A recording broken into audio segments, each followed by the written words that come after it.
All right, what is up? Welcome to the Sport of Kings. My name is St. Corinne with Brandon, Brian the Grizzly. What's up, guys? How's it going? Man, Brandon eating ice cream. Look at him cheating on his diet. It's terrible, guys. Oh no, this is Yasso, dude. It's Greek yogurt. You just don't do it. He's like, now, just definitely don't do a Greek yogurt. Oh my gosh, I don't do those things. You don't do Greek yogurt. I don't do those type of things.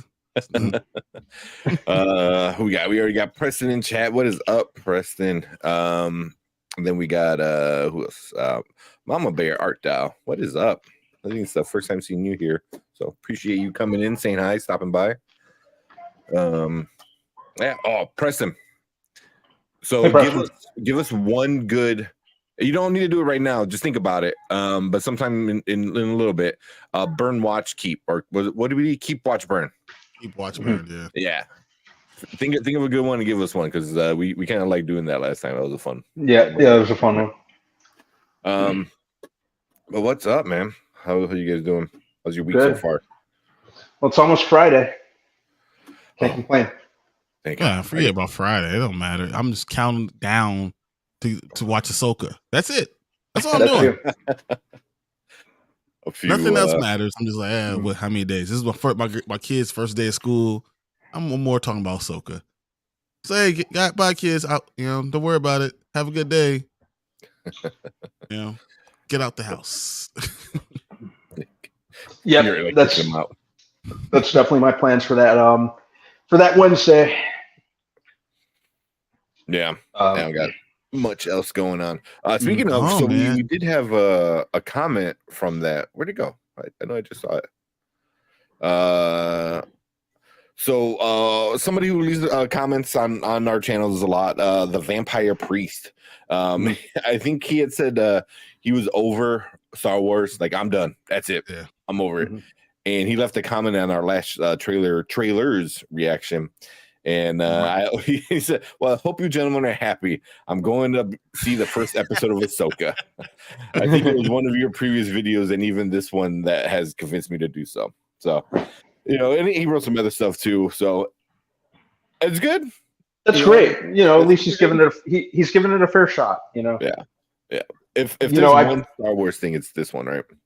Mm-hmm. Yeah. I've been burned by. Well, I think we've been burned by some of the recent stuff, but there's been other stuff that I've liked.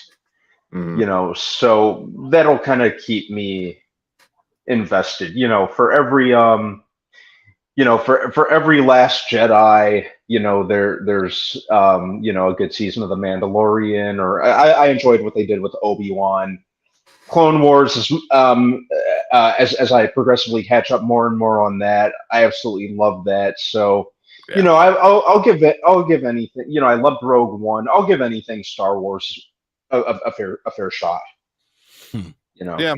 I know that we were very mixed on Andor. We were with it for a minute, and then we were like that, and then we were with it for a minute, and then we were You guys were just wrong. That's all it was. And you just didn't know how wrong you were until you realized you were wrong. That's what it was. And all of a sudden you're like, oh man, I was wrong. It's like, I know. Gave it a shot, man. It's like, good. Feel the hate. Good. Hopefully things will be a little different with the second season. But yeah, it's Ahsoka. It's a character I really like. It's Rosario Dawson. So yeah, let's go. I'm ready. Yeah. I'm really down for it. I mean, I love the character. I grew to love the character because I didn't like her at first. I didn't like her at first. No one liked her at first. No one liked her. We in the Clone Wars movie, but in the Clone Wars series, they found their groove with her towards the end. Like, even towards the middle to the end, I think they did. Season 3, she was great. Yeah, that's the middle, right? Because there was technically 7 seasons now because they did that extra season. But yeah, once she got her own arc and she wasn't just an annoying brat. Yeah, she was good. And then Rebels, obviously, she's older, wiser, more badass than Rebels. Part of that makes me feel like that says more about us than it does about what the content. Maybe it's because we just don't want annoying kids. Maybe annoying kids is just not good for us, but it might work for somebody else. I don't know. But that's Star Wars is annoying kids. Luke Skywalker, I'm sorry. As much as I love the first one, he was an annoying brat. I don't know if he was annoying. He was super. He just wanted to. I don't want to call him the word that he really was, but like he just. I don't know if he was a brat. He wasn't like he was a brat. I wouldn't say a brat. I wouldn't call him a brat. Not a brat. Like I'll take a little that back. punk or what? Like something like like grow some balls, bro. Let them drop or something. He didn't have it in him. I don't know. And, well, he was a sheltered farm kid. That Uncle Owen barely let him do anything. Even Aunt Beru called him out for not letting Luke do anything and letting him kind of go out and experience things. And when he did go out and experience things. Yeah, well, in the following movies, he went out and did exactly that, and that's where they, he very much developed as a character. Yeah, so he was so different in Empire than he was in A New Hope. Like he completely, he grew and he learned. Same thing. But if you look like Anakin, little Anakin in Phantom Menace was pretty annoying. Like. I'm not saying the actor, just the character himself, the way he was written was kind of very kiddie and annoying. Luke, I think, was kind of annoying. Kylo Ren, he was bratty. I'll say he was bratty. He was just like, he sure was. What I want. Ezra Bridger from Rebels. Oh my God, he was super fucking annoying in season 1. Oh my God, I almost gave up on season 1 because of him. He was so isn't annoying. That part of adolescence and growing, and sometimes it's because we're older. My point is still because we're older, we're past that. Maybe. Sometimes you forget that's part of what it is. So you're saying this part is so annoying. And it's more about for them to have growth, they have to start somewhere. Yeah. Oh yeah, I agree with that. And that's just what it is. So we're like talking about how annoying someone is. It's really not them being annoying. It's about us not being able to grapple with this subject anymore. We're past it. Yeah. Yeah, but no, but it's also like you said, it's like you have to start from somewhere. So they usually start these characters so far being super childish and super annoying and super know-it-all and super bratty, and then they become a great character by the end. Ezra is a perfect example, talking about Rebels and Ahsoka. Ezra was a know-it-all, kind of bratty, kind of annoying, and then towards the end, he was awesome. He made a very adult decision, in the last season, and yeah, I think it was great. I got to say, I disagree with Brandon. Like, I don't think it's like I gave him all a chance. I think it's very hit and miss with Star Wars. Very hit and miss right now. Like, no, I mean for a decade, for years, it's been hit and miss. Like, they've only hit on, honestly, 4 things. I mean, am I really? If I'm saying that they've hit on 4 things, I put the whole beginning, the first trilogy together. That's 1, and then original, yeah, and then maybe one of the prequels. Revenge. Yeah, that's it. And not even all of Revenge, just the end of Revenge. and then you jump to Rogue One. That's the only other outside Star Wars thing that was good. And then maybe the beginning, I'll say Force Awakens. Force Awakens, because I thought they weren't as annoying. It was going down the right line. I give it opportunity. They could have grown. But besides that, nothing else has been good. Like, literally, it hasn't been anything. Yeah. You like Obi-Wan?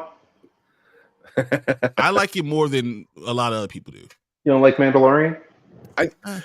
Mando 1 and 2 was great. Season 3, I think, was a little bit. They lost their way. I honestly believe they lost their way. And I think it's because people are getting in the way. I think the people that know the story and what was supposed to happen, they're losing their way because they're losing the voice. Because now the brass are telling them, you have to do this, you have to do that. Because those idiots will buy any Funko Pop if you throw it in there. That's true. Sell more toys, definitely. Yeah. I think it was just KK, because KK, like Kevin Davis said, Catherine Kennedy will eventually leave Lucasfilms. That's what we said August, so we still got half of the month left. We said August. what was it, like February? I think we were saying like after Indiana Jones flops, which it pretty much did. It got okay numbers. It wasn't the worst. I wouldn't say it was like a flop like The Flash was, at least profit wise, but it wasn't where they wanted it to be. Yeah, it didn't make any profit. If anything, it broke even. You know, is it 375 worldwide? Oh, really? Oh, I thought it was at least like 4 something. No. So yeah, that's a flop then. So, but yeah, we said. Sometimes I just be thinking about how badly the Flash tanked, and I just smile to myself. I mean, the Flash did what, 268? Yeah. You want to know what's funny? You know what's right behind it? So the Flash is number 15 all this year. You know what's number 16? Meg 2. Meg 2 is going to pass the Flash. Oh, God, I believe it. It's at 262 right now. It's going to pass the Flash like tomorrow. That's what we're talking about, guys. Man. We're Kevin said Blue Beetle and Strays are both going to bomb at the office. Yeah, the box office. Yeah, I can. To be honest, I can see it. I don't know. See, I think we were so low on the numbers for Blue Beetle that we were thinking 17, 18 million. And the fact that if it does double that, if it does 34 million, that's a win. Right now they're saying about 30. And they're saying 30 has a good chance of being number 1 this weekend. You know, like it starts running that like, okay, you know, like how is Barbie gonna do? You know, after 7 weeks, 6 weeks? We're talking about after 6 weeks. Yeah, it's like can something finally destroy it? You know, and it's getting pretty good, guys. Reviews. Barbie still be at $33.8 million last week. I know, it's incredible. 33.8 million. Barbie is at $1.2 billion. It's going to catch Mario, and it might leave it in the dust. Freaking unstoppable! It's nuts. Yeah, yeah, 30 mil. Yeah, 30 million. Yeah. That might be where it needs to be. I think that's domestic numbers too. Probably. I think that's domestic number, and I think it could do something foreign. And if it does, if Blue Beetle makes, we're gonna get to that one. 260. Mm-hmm. If Blue Beetle does $260 million total, I feel like that's a win, especially with not having the marketing behind it, not being part of a universe that had none of that stuff. That would be awesome. No red carpets. And the promotion has been kind of like the first trailer I think was good. No one liked the second trailer. Not a lot of people like the second trailer. If you only spend $120 million, I see what Kevin said, $120 million for the movie total, and you don't promote it, and the actors aren't doing anything for it either, obviously, so you're not spending extra money, and you make $220 million, and if for it to not matter, Blue Beetle will be fine for DC. That will be a successful DC movie. It's different than Black Adam. You putting all this money behind it, thinking it's going to blow up, and it does $400 million. That's different. You're going to actually make a profit on a movie that no one thought had anything, going for it. So I'm hoping, when we look at this all-time worldwide numbers, if it gets to 220, 225, we might be okay. Yeah. And I've heard that it's a very good, movie that you could go take your kids to. So I'm hoping for it. Which is great to hear. I really do want this movie to be good. I like the cast. I like the, even though the trailers have been hit or miss, like, I'm really hoping, because there's a lot of potential. And I really like Zolo. Is it Maraduena? Did I say it right? Is his name?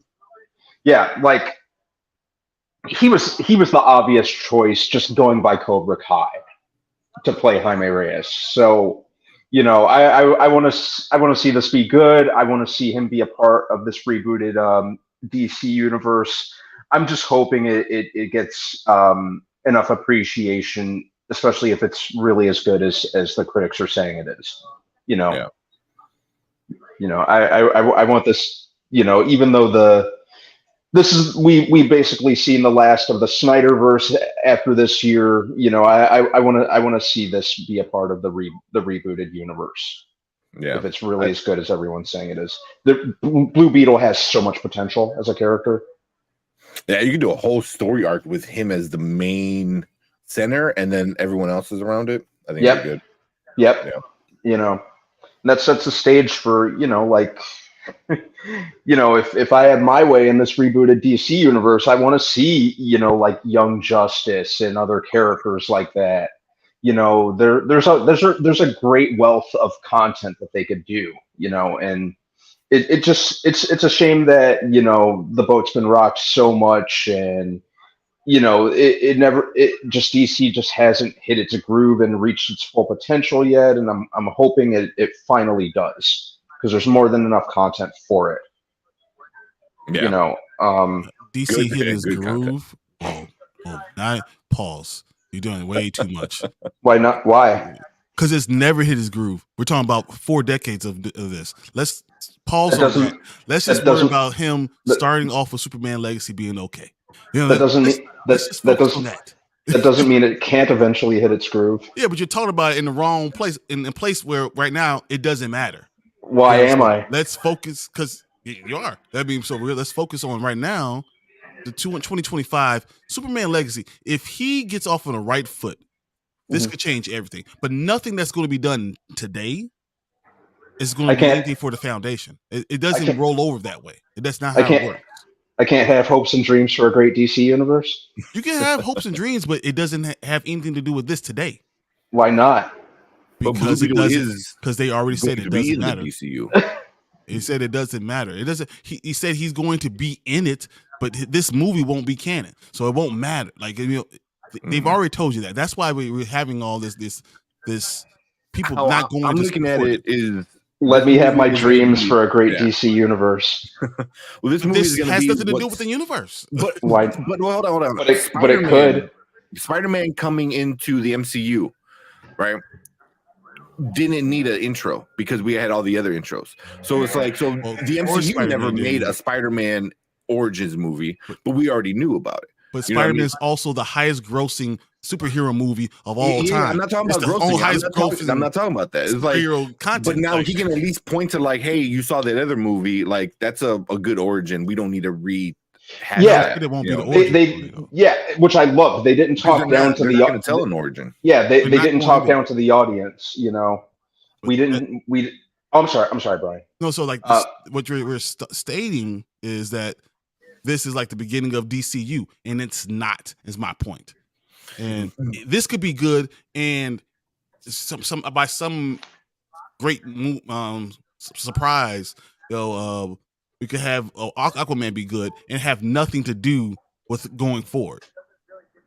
It'll have Yeah. nothing to do with it, and that's my point. Is that this doesn't have the same thing. So all our eggs are in one basket, guys. And if you don't know that, we're in a different universe. All of our eggs are in this Superman Legacy basket. Because if that flops, nothing else matters. I agree, because James Gunn already said that Superman Legacy is going to be the first DCU movie. Yeah. You know, he already said that, you know, stuff like that. But I mean, at least having this character, because he already said this character is coming over, this character, you know, so that's kind of a good thing. Is like, you know, if he cherry picks the good things like Peacemaker and Blue Beetle, you know, like Amanda Waller, like things that people actually liked, you know, not everything, but if he's able to, you know, take some things, move it over, I think it'll be okay. You know, and I agree with it. It would be based good. I agree with you. It'll be good, but it has nothing to do with the DCU as a whole. None of this matters with the DCU as a whole. Right now, one thing matters, and Superman Legacy. Yeah, and it's Because not going to if do it good in the flops- box office. It's not. It's just It's we're not the going to Snyder get fans over. are going to kill it. We're not The going to get Snyder over fans are gonna $220 million. That's just. But if we have a logical, like, look, 220 breaks even. There is a following. If we put money behind this character, it's going to go do well in the future. That's good. Those are all good signs. Which is not going to work this right now, but it's not going to mean anything in the future until after Superman Legacy. That's just what it is right now, because that's what they've done. That's the decision that they made going into this year. Yeah. I mean, no, I agree, but I still want Blue Beetle to be a good movie because I is agree. going to be part of it, but not this movie. It's not going to be part of it. Exactly, but that's why it's like it doesn't even matter. Like I hope what I'm hearing is it's too hokey, it's just too silly. It could have been better. We have a few people that actually went to go see it. Xavier said Blue Beetle is a good family adventure. I just returned from home from seeing it, and awesome. I know see for yourself. Just got home from seeing it. Hey man. I watched a few people out of theater reaction. I think out of about a dozen people that I watched, one person said he didn't like it. I haven't heard anyone say they didn't like it. It was John Campea, actually. John Campea, he had it was him, and then he had Ray and Jonathan. Yeah, because I thought Ray loved it. Yeah, Ray liked it, right? Yeah. Jonathan did not like it at all, and John Campea liked it. I watched a few other people. Nope or Dope. Mm-hmm. He's somebody else I kind of follow. He liked it. A few other other ones. Everyone I've heard has said it was a fine movie, but that doesn't mean anything because The Flash was a fine movie. We've had Shazam wasn't a terrible movie. It's not about that. It's just it's not getting the money. It's not getting the traction. Yeah. I mean, and that's just, especially with the strike. Yeah, there you go. Count me in as someone who enjoyed it. I think, but isn't that a good thing though? Like if they can make money. Wait, why wouldn't that be a good thing? If they can make money without having the press and all that stuff. I think this is a good thing, but it has nothing going forward. It means nothing going forward. It's like a team, like a baseball team talking about culture, and this year that's going to carry over to the next year when you have new players. It doesn't matter. If you have new players, it doesn't matter what you're thinking. That culture goes away. You have to redo it again. Yeah. So here, so Mama Bear said the first trailer wasn't that good with dissing the Batman thing. So a lot of people are saying, we have somebody in our comments said, I forgot who it was. Somebody in our comments was talking about that same thing, and the whole Batman is a fascist thing, which I think I took it as kind of funny, is like, especially comes from George Lopez, who says it. So I haven't seen the movie. Xavier, see for yourself. You've seen it. Is it kind of like him being just stupid? Because that's what I took it as, like, this old man who's seen. Yeah, it's just George Lopez being George Lopez. Lopez. I just kind of waved it off. I didn't think terribly much of it. Old man trying to be stupid, but also it's not the first time this has been said about Batman. Who was it? Frank Miller's Batman. And that is years ago, man. There was a whole thing about his Batman being super like a fascist and a Nazi and shit. I was like, damn. Well, one of his versions of Batman. So, but it's like, but it's also like it's fucking Batman. Like, it's like it's something like silly that people bring up and stuff. I think all it was is pointing out the fact that you have a old character that's there a lot. That's been around for forever, and a new guy, a new kid on the block is going to make fun of the old character because he's being old. Yeah. It's fun. Yeah. And then the old character doing that inside the movie, it's kind of meta. Yeah. That's cool. Like I said, I haven't seen the movie. Let me know if I'm kind of in the ballpark. I think he's gonna say that. I think he's gonna, and then Blue Beetle, Jaime Reyes, is gonna turn around. And he's like, "Yeah, you think everyone's a fascist?" Like kind of like how this, and then turns around and like, "Yeah, but you think everyone is blah blah blah," or So it's kind of like,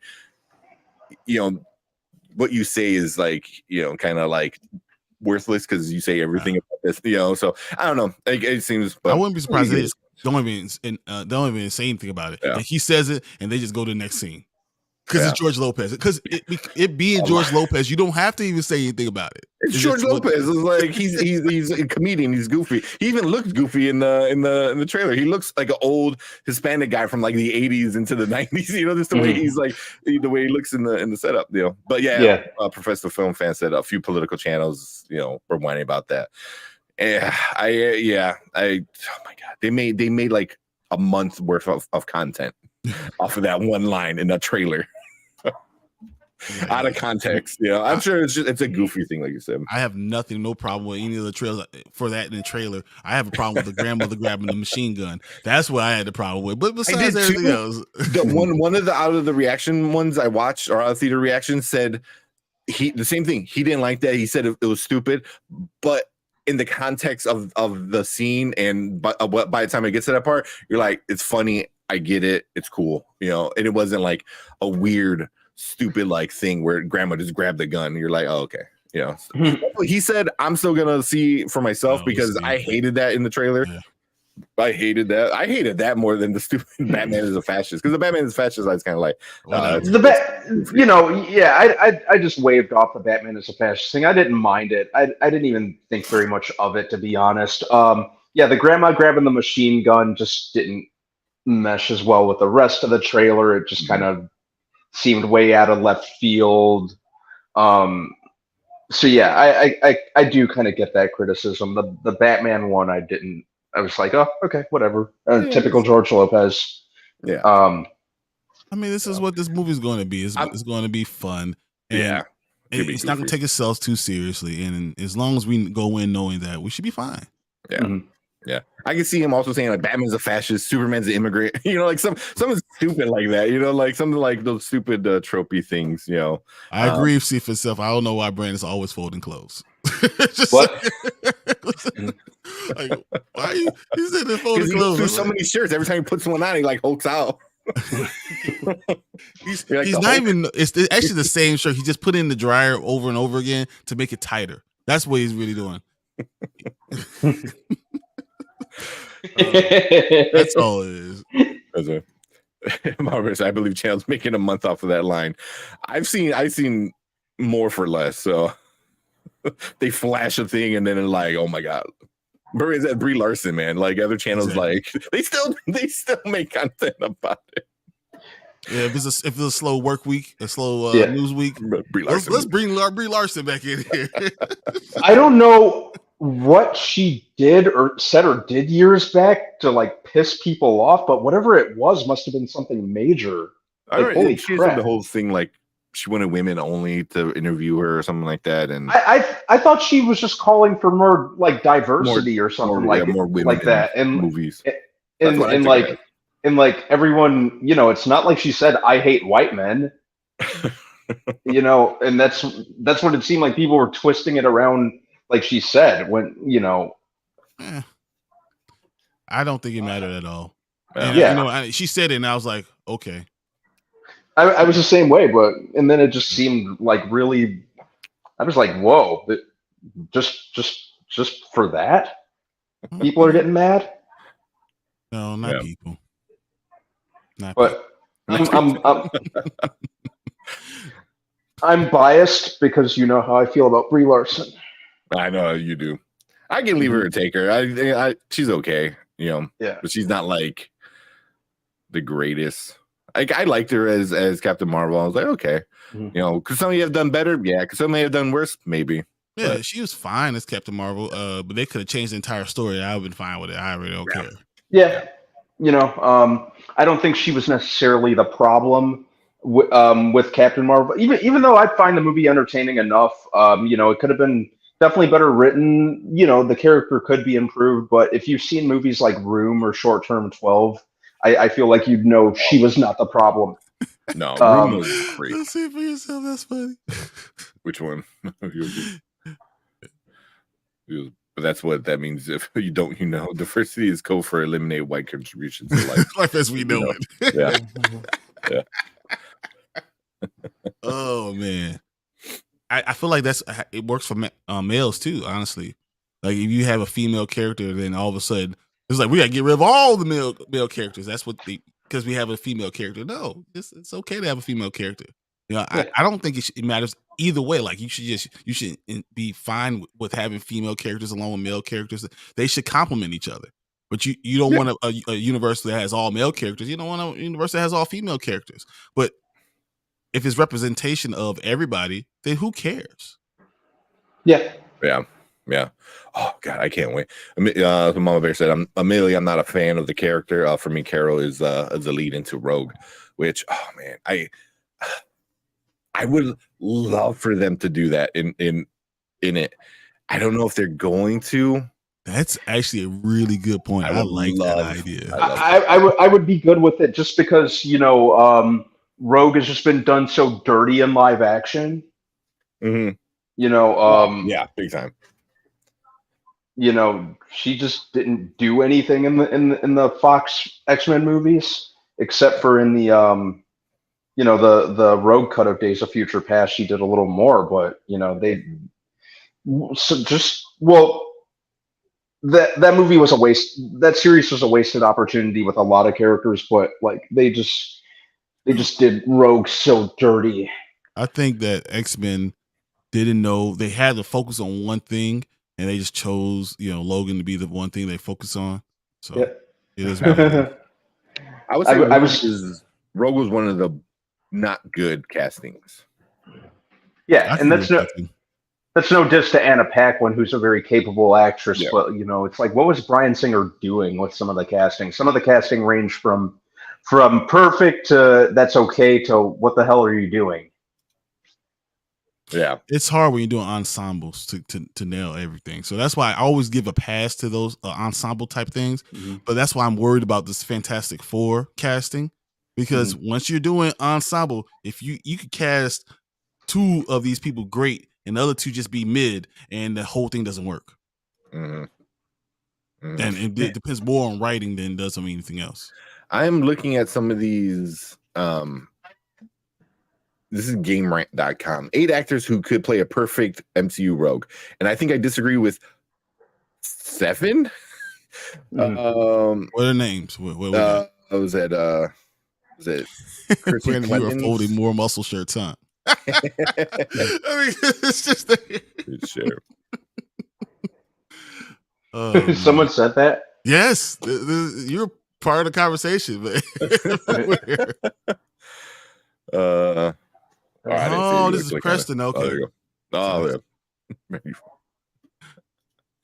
So yeah, that's all he does. Stretch pants. Pants. And this is almost good. 5 more minutes in the dryer. Let's keep it going. Just shake it a little bit more. Yeah. Here. So let me bring it up.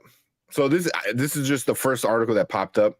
I need to probably say Kiersey Clemens. Kiersey Clemens. That's gonna be a no from me. Yep. Daisy Ridley. Oh hell no. No. Victoria Morales. Not too familiar with her. Plan B. I don't know. Just I'm not familiar enough with her. Yeah, I don't know. Diane Silvers. You know what? I could kind of see that. Oh, from Ma. Yeah, maybe. I might be able to. Oh my God, Millie Bobby Brown. You know what the problem with this? When she's already been 11, so no matter what you see her in, you're gonna see her as 11. Yeah, but you give her long hair, no one would know. Like she's always bald and Stranger Things. Everyone will still know it's Millie Bobby Brown. Everyone will still know. Just like you say, Daniel Radcliffe as Wolverine. It just won't work. He's always Harry Potter. It's just what it is. Yeah. Hunter Schafer. Another dude. I don't like that either. Not familiar enough with her. Euphoria. So Euphoria. That's what. Yeah. Miley Alcock. No. She's not. And this is not acting skills. This is just also like looks. Yeah, I don't want Rogue to look like she's 10. Yeah, exactly. She looks like she's like 10. She does not look like she's 10 in real life, guys. No, she does not. I mean, you give her the dark hair like in real life, but her real life looks is not 10. Trust me. Yeah, and then Keke Palmer. That's what everyone's talking about. He did a photo shoot where she's like in the Rogue costume, which was awesome.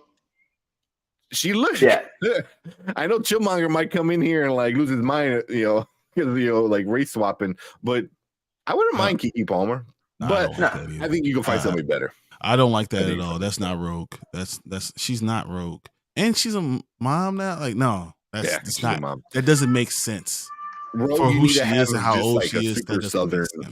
Super southern chick. Yeah. Yeah, they just need to really nail the like the sassy Southern Belle element of Rogue. Yeah, yeah. I Thank hope you. that's I something. just yeah, Xavier said my thoughts exactly. You Yeah. know, we just we just never got that. I'm just kind of hoping whoever they get, the writing for the character needs to be a little more on point. You know, hmm she she was just a nothing of a character, unfortunately. But you understand what I'm saying about when you have ensemble pieces, it's hard to focus on all these other side characters. hmm And hmm that's the problem. When Yeah. you're The trying to do Avengers did it. the Avengers did it with the main characters, and then the side characters didn't get any stuff that with it. That's why we didn't talk about Rhodey for like 4 movies. Like he was in all those movies and no one talked about him. I'm telling you, side characters don't get the same type of attention. It doesn't. You can't. And also, Avengers took 14 years. Yeah. I think you're gonna have to do that. You're gonna have to and that's why like so many people were like mutants, so we're not getting X-Men. I was like, we need to get mutants first, introduce mutants, introduce individuals, and then bring them together. It's not like it was like Iron Man. I want an Avenger movie. It's like, no, you need an Iron Man film. You need to have Each one mutants would just have be to have its own introduced at film. all. Yeah. But X-Men is not like that. It's an ensemble. You can't. Yeah. You're not going to introduce. You're going to introduce them, but you're not going to have single movies for No. the Cyclops movie. You're not. You're not going to have it like that because they are all better known together. And but once again, once you have an ensemble piece, you can't focus on each character the same way, and that's what makes it difficult. And you're always going to have people that are upset about it because you just can't do it right. It's easier to do in a cartoon than it is to do in live action. It really is. No more screaming Rogue, please. I agree. Yeah, that grated on my nerves. All she did was scream and cry. Yeah. I can come in and talk about this if you want. Yeah, man, if you want to join us. We were gonna do a review, but I think we're gonna hold off for it. So we're probably just gonna hang out for a little bit and watch some trailers.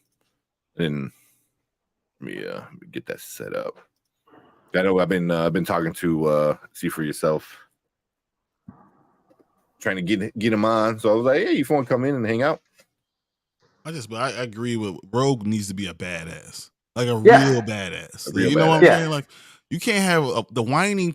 So we talked about this at the beginning. The whining teen thing won't work because we won't see her as a badass. We'll be looking at you the whole time, like, man, you was little crying ass. Yeah, and I get what they were trying to do, and I'm a little biased, and maybe we're all a little biased because we're all X-Men fans. There was something very specific we were expecting out of these movies. I get that Bryan Singer, it was at a time where comic book movies were a gamble. He was going for more of a grounded take on it, but maybe I'm just a little biased because I love X-Men that much. So there's something very specific that I wanted to see.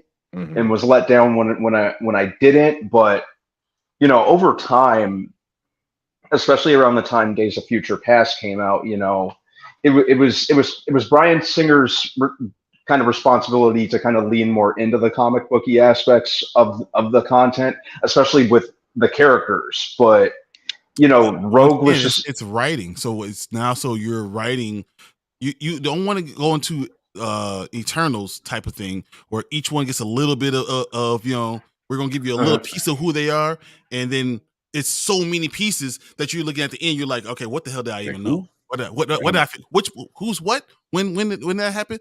You have to be careful. So it's almost like you have to introduce the main core and then branch off from there, and don't bring them in unless you're going to be very hard on their character. Like this is exactly who they are. And but it's difficult doing 12 people in a movie. That's my point. So like you probably wait for a little bit before you bring Gambit. Maybe you don't bring Rogue in immediately, or if you do, you bring a young actress where you can see her really young. It'll be like the little girl from that was playing Princess Leia that steals the show every time she's on the screen, but you don't really dive into that into that character. But it has to be someone who you can see growing up into this badass, character. Like you gotta be very careful with it. It's so even hard with that. You have to be careful with age, because if you introduce her when the X-Men are doing their shit, it's like, how old is Cyclops going to be by the time Rogue is like 21? You know what I mean? So they are mutants, so I don't know how much that matters. Well, they don't all have healing factors. They all don't live forever. What's up? I think L, what's up? Hey L. Lurking while cooking. Oh, yes, right, we're gonna bring West Coast. Ken in here. What's up, Ken? What's good? How's everybody doing? Not too bad. How about yourself? Quite well. I was hearing you guys talk about the X-Men, and I was like, I gotta get in on this situation. Well, our house is your house. Yeah, well, exactly. First of all, thank you for having me on and just welcoming me like this. I really appreciate it. Can't say enough about how much I love you guys' content and just like how gracious you guys have been, even in inviting me. So thank you guys for that, for sure. Thank you. Definitely. Yeah, thanks for coming. I know it's like trying to figure it out is always like the hardest part. It's like I'm free these days. So absolutely. And this just so happens to be like a super busy season for me. I got my anniversary trip next weekend. It's crazy time. I just had my anniversary like last week, and you know what happened? I still jumped on at the end. Everyone was like, take the day off. I was like, cool. Yeah. Then, towards the end, I started itching. I was like, oh man, I know they're talking about stuff. I was actually thinking about sorry, 1 second. Gotta put my mic on Lego thing. Nice. I was actually thinking about Monday. And I said I was, going to be on my anniversary. I was like, well, it's going to be at like 10 o'clock. So are we going to be doing anything at 10 o'clock? So you're going to be going to sleep. But yeah, in terms of X-Men, like in the MCU, I don't even know if this is a hot take necessarily, but it's a take. I kind of don't want them in this version of the MCU. And the reason why is because I would love for the MCU to just reset, like a hard reset. And the reason why I would want that, I know that's probably never going to happen. And the reason why I would want that is because I would love for the MCU to or not the MCU, but whatever the next version of that is, to grow in such a way where the X-Men were always a part of it. You know what I mean? Where we get a new Cab, we get a new Iron Man, and they're just ingrained into what we have already.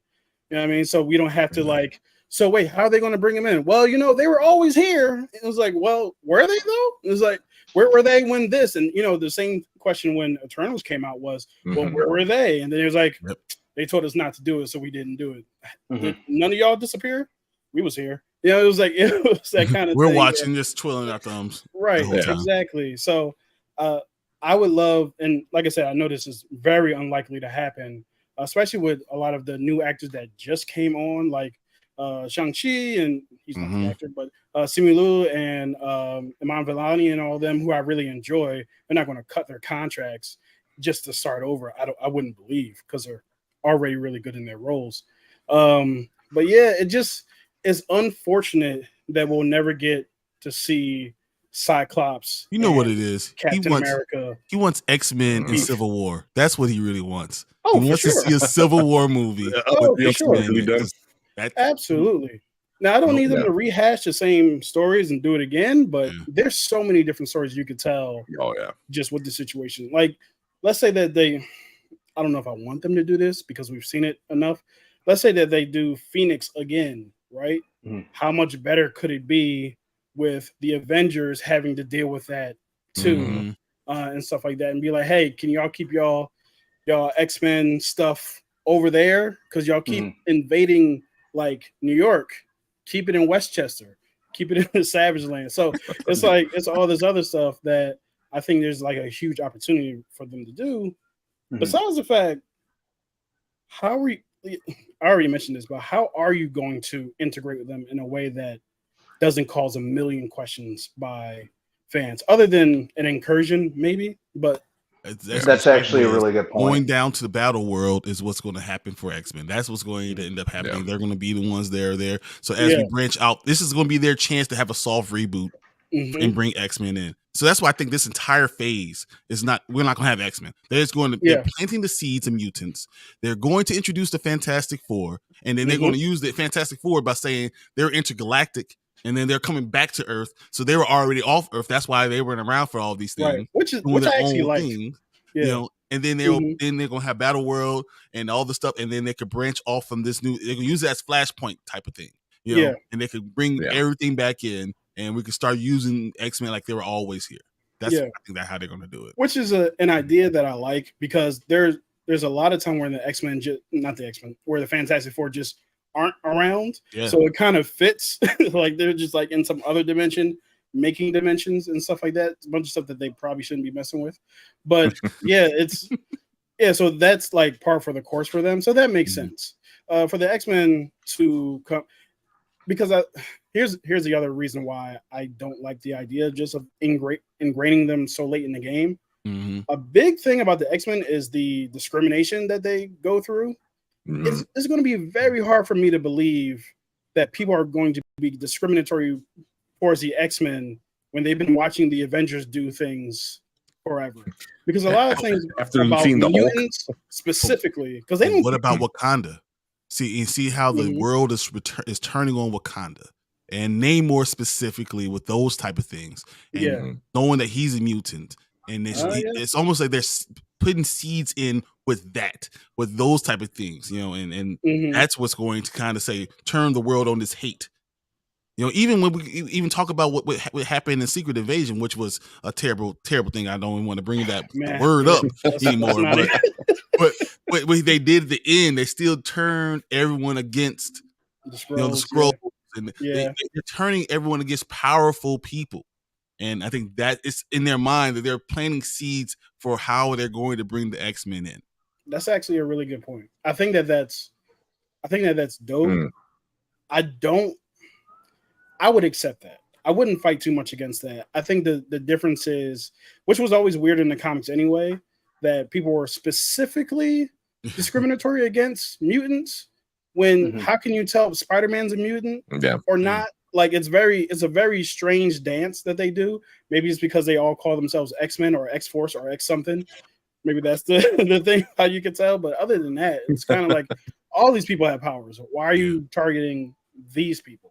It was all about civil rights movement, and that's what it's hard to recreate that whole thing. And but unless you literally recreate it, that's what I'm saying with Wakanda. You literally recreate it, like you put Namor with Wakanda and all that stuff, against everyone, and then they start bringing everyone that everyone's against together, and that's how we get Storm, and that's how they introduced X-Men through Storm. Yeah, and to continue your point about people not feeling a certain way about mutants like Namor, I think a good way to do that is to have Kamala screw up in some major way very publicly to just continue to drive that notion. So I would be on board with that, and then having her deal with it, even though that's kind of like what Spider-Man just went through, being publicly ridiculed. But everybody's ridiculed once in a while. So exactly. Yeah, but I wonder that's what they might do, where like the human passing mutants, because that was kind of the thing. Like before was like, oh well, you're not ugly, you know what I mean? Like, it's like you're not ugly, you're not purple, you're not green, you don't got like tentacles, like you're cool, But as soon as they see Wolverine's claws, they're like, oh wait, hold on, Right. So what you just said with passing, and we talk about civil rights. That is the. But that's what it was. It was. You had the normies, the ones that were human passing were acceptable, but the ones that were had green, had too many arms, too many legs, that were different, they were sent to the sewers. You know what I mean? What were they called? Morlocks. The Morlocks. Yeah, exactly. Like they could do something like that. But then I feel like that might be a little too much. They're like, oh, these mutants just been hanging out down there for decades. For like how long? So it's like, I feel that'd be too cartoony. It's like, but they need to do something like that. Where like, you're fine because you're normal enough, so you're passing as a human, but you're not. You're too different. Which is what part of the whole part of what X-Men was. We're like, oh yeah, look, he's fine, but Beast, man, that dude is too hairy. That's one thing that Bryan Singer. Not just Bryan Singer, but a lot of the X-Men directors did well was they made Mystique out to be that character that was always picked on because she looked different than everybody else. Yeah. Or back with Wanda. Yeah. And you could still say Wanda, because like she did some messed up stuff, so like how many people found that out, so you can take the bad stuff that these good guys might have done. Hulk was a great example, Mhm. you know, and stuff like that. And like, hold on, maybe, you know, they're not great, you know. But I think the scrolls thing is really, really gonna do it, because now it's like, oh, you're are you a anyone who scroll? doesn't look like me now. Anyone who doesn't look like me, we're going to be totally against. Yeah. And then they're going to push them, and there's going to be a country that accepts everybody in, right? Mhm. And that's why I'm saying Wakanda steps in. They're the ones that are going to accept everyone in, and then everyone's already turning on Wakanda. We've seen them plant that seed in Wakanda forever. We saw that what was going on, and that's what Namor even said. Eventually, they're all going to turn on them, and then they're going to come to me. Yep. And then so now you got you with Namor, you have all Wakanda, you have everything in Africa, you know, being there. This is a perfect time to kind of have X-Men come through. Yeah. And I like the Battle World idea because it works. Just like, you know, it's like a similar situation of what happened in Multiverse of Madness, where you go somewhere else and there's characters and people there who aren't here yet. I think that just makes sense in a way. Yeah, so that could definitely work. And then you could bring because what's going to happen is we're going to have two incursions. What happens is if one world is destroyed, the other one is saved, and the incursion stops, right? So eventually we're going to have, was it the 808? What was it, the 828? Whatever, the one that we visited with Wanda before. It's It's like, I think you're right. So they're going to come in, and we're going to be going against the 666. Like, that's what's going to happen, right? And I think all those characters are going to end up being, you know, part of this whole thing. And then we're going to destroy that world, and then it's going to put everyone on high alert. Yeah. And that's what we're going to, and then Doctor Strange is going to have to be introduced then, because he's going to be the one that's going to, you know, steal the powers of the Beyonder, which will be Kang too, which is why we got Kang Dynasty, because I think Kang will be the Beyonder at the same, or have those powers of the Beyonder, because that's where we got sucked into that jewel. All those things, it's going to work all in succession. And then when we're done with this Kang verse, we're going to have X-Men, and we're going to kill off a lot of characters, and then X-Men is going to be able to restart it. But we're not going to lose Captain America. I think Captain America is going to be rebooted, and we're going to have a different type of Steve Rogers still. You know, so that's a lot of these characters are going to happen for sure. Yeah. I think the only other thing that I would like with a reboot is a reboot in tone as well. I would like to. It doesn't have to be the Ultimates, but that's a good example. Yes, of, it is. This is just a different tone. You know what I mean? Because I do love the MCU. Like, the MCU has been great for 15 plus years, and now it's it's solid. You know what I mean? It's not the worst thing in the world, like a lot of people are exclaiming. It's also not it's not at its peak either. It's just solid. It just lost a step. I think it just oversaturated, right? I mean, it oversaturated itself. You can't put too much content out there. Instead of, you know, every movie drop was an event.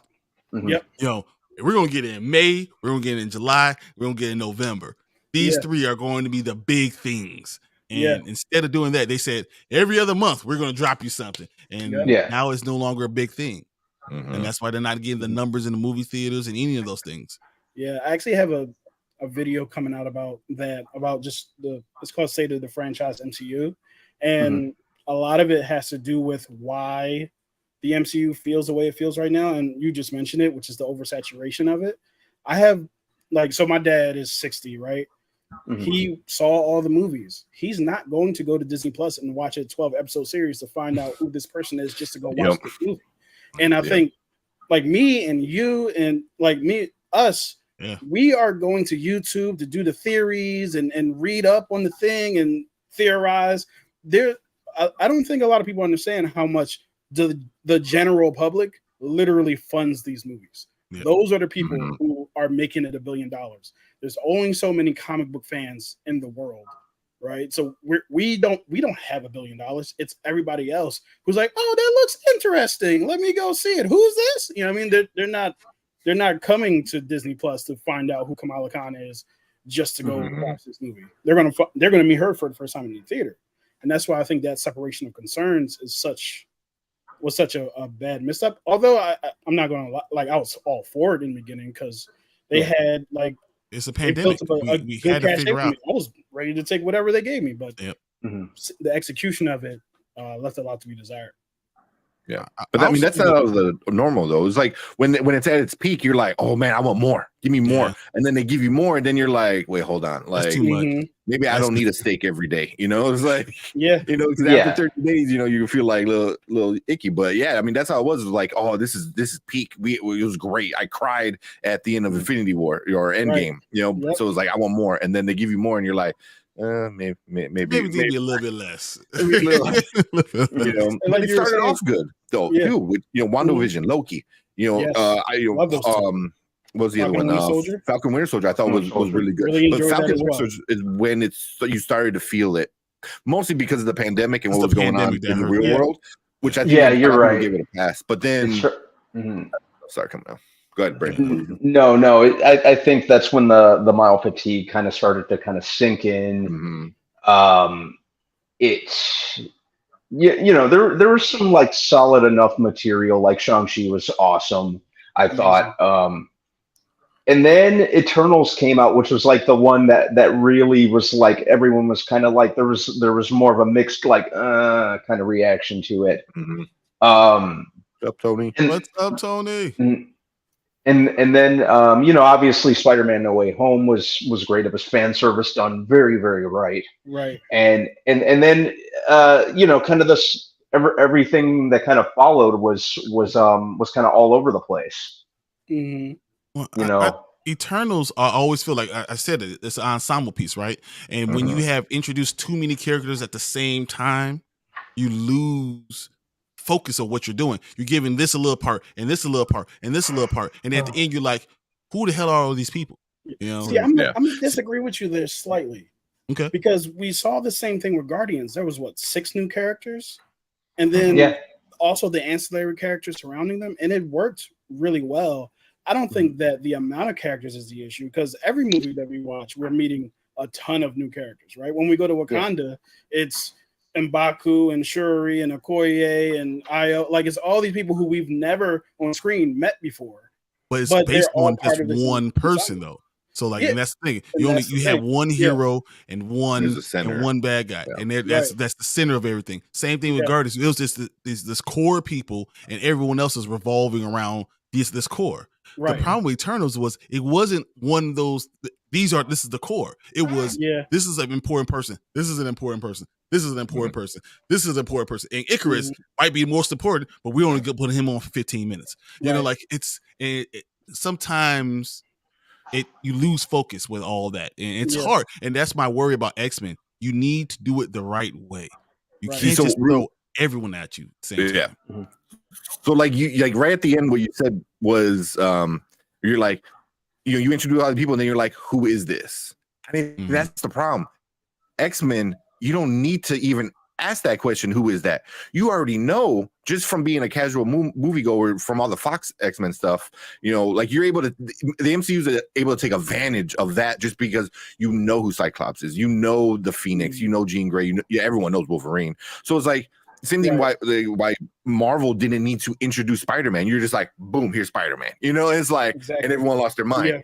So you don't have to answer that question. Where Eternals, everyone had it. You even a lot of comic goers, like casual comic people, had to be like, wait, who's this? I was going back to my comment. I was like, man, let me read this again. I had never heard of it until. So I think that's the big problem. I got to pause for 1 second. Okay. Yeah, go for it. My only thing with that is you still have to explain their character. You have to show who they are, And once again, if you do it for 12 different people in a movie, you lose the focus of the movie. Yeah. That's which I think you don't need to start off with 12. You start off with the original X-Men. The original X-Men was what, 6? That's what I said. You start off with 6, and then we could go from there. I mean, you don't need Iceman. So well, it was very small. Exactly. You don't need the original cast. Because that probably won't do. Like I said, you don't need Iceman. You for sure gonna bring in Wolverine. You probably have a good like 6 and Xavier. You know what I mean? Xavier, Jean Grey. Yeah, Cyclops, Wolverine. You want to throw a Beast in there? Maybe Beast. Yeah. Handful. I think a cool way to do to reintroduce X-Men, maybe have at the core, at least for the first movie, have Scott Summers be like the not the main focus, and definitely not the sole focus, but kind of the centralized maybe audience surrogate. Have him be introduced to the have him be introduced to the school. He's first starting at the School for Gifted Youngsters. Have his establish his relationship with Professor Xavier. How his back and forth with Jean Grey, with Hank. Kind of have him be kind of that branching off spot, and maybe have everyone have their own individual arc. Follow and do it X-Men that way. 97. That's what you're saying. Follow X-Men 97. Follow, X-Men 97. Hell, the animated series from that we grew up with. Just kind of give everyone like at least the core characters, a semi-fair slice. That was always my problem with the Fox movies. There was just too much favoritism. When it came to Wolverine. Wolverine is a cool character. Hugh Jackman did an awesome job, but he's not the only cool character. That's why I would love for them to go with this whole idea of give me Storm and focus on someone who wasn't the focus before. You know what I'm saying? Yeah. Focus on from a different point of view, and then you're still doing the same characters, but you do it from a different point of view. And now we could bring in these other characters on the side, and then introduce the X-Men. Like, we know who this character is from they're in this movie. We know who this character is in this movie, and then we introduce them all, and then we bring them together, and we figure out who it is. Definitely, that's one of the things that I think I can speak for everyone here that's one of the things that makes us kind of gravitate towards X-Men. There's so many great characters. Yep. Agreed. Just kind of focus on more than one. That's what I've always loved about the content. Yeah. That's what I've always loved about X-Men. I'm sorry. No, I'm sorry. No, that's if you can lay that foundation, I'd be very pleased. Mm-hmm. We actually saw a good example of that recently in movies where we were talking about the Guardians a little bit. The first two movies are about Peter Quill, and the third movie is about Rocket. It's the same cast of characters, but the focus changed, and it still worked to perfection because everybody is still who they are. No one changed like dramatically of who they were going to be. But at the same time, we got a chance to really hone in on Rocket's story and who he is. We opened up with Rocket and we closed with Rocket. So it's a very good way to keep the same cast and just shift the focus. And it works very well. I think I'm keeping harping on this Storm thing because even first of all, this X-Men line right now, like I don't know if you've been reading the comics at all. First of all, it's terrible. It's terrible what they've been doing. I can't wait till they restart in a couple. Was it? I read like next year, right? It's going to be like it's the next month or something like that. They're supposed to be redoing it, but it's awful. But the main character of all these things is still Storm because she's the one, and you show how much power she actually has. She doesn't need to power up. She doesn't need to only have lightning come out. Like she is so much more than that. Like that's why I want to really see. And then as I said, we are introduced Wakanda. My only issue is without T'Challa. What can you do? It's very difficult to do. I think that's what they were going to do if T'Challa was there. They were going to bring that, and that's exactly how they're going to bring your Battle World point. I think T'Challa is coming back. Yes, through Battle World. There's no way you have to. You're going to tell me that you're going to run the rest of the MCU without T'Challa. That's a wild sentiment to have. This is why we're sitting and wading in the water right now because we have no leader. It's no T'Challa, and everyone knows T'Challa is the one who does it all. Every new character you could try to bring in, T'Challa is touched. You could go to the intergalactic, thing of Wakanda, Empire, Empire of Wakanda. That brings in Blue Marvel. I mean, it brings in Captain Marvel. It brings in so many other things, but he touches every single one of these guys and every storyline they're going towards. So it doesn't make sense to not have them. Right. I mean, even look at the MCU when all the portals opened up. Who's the first one to walk out? It was the next leader of the Avengers. You know what I mean? Because they all these guys got their asses kicked, the original guys. Right now opens the door for all the new guys, and the first one that walks through is T'Challa, the Black Panther. So he was going to be the next one. Exactly, very intentional. Exactly what Same thing. Why Sam came out next, because Sam was going to be the next Cap. These guys were going to be the next leaders. And everything kind of got. Battle World can reset it all, guys. I hope it does. It really can. So all this arguing we've been having, all this stuff. Oh, I don't want T'Challa Jr. All this stuff. All that stops because Battle World can resolve all of it. Yeah, and I know there's a big debate about like recast T'Challa and stuff like that. I think that would have been very hard to do for the second movie, of course. Oh yeah. But for a third movie, I can totally, especially if it's going to be post Secret Wars and all that stuff, that makes sense. But for the second movie, I just didn't think it was. I know that they're professionals and they're being paid and so on and so forth, but they're also human beings, and I really think that it would have been very difficult for them, not them to welcome a new T'Challa, but it's just like, and I wouldn't want to take that role either. Like right after, what you do is you don't make the second movie. You don't make the second movie? You don't make the second movie until you give it time to breathe, because he was such a big part of it. And that way you can figure out where you're going, and you realize, if I have no leader, because they were running through and they're making Wakanda forever. They're running through and they realized, oh crap, without him, all of our storylines that we were going to stops. Yeah.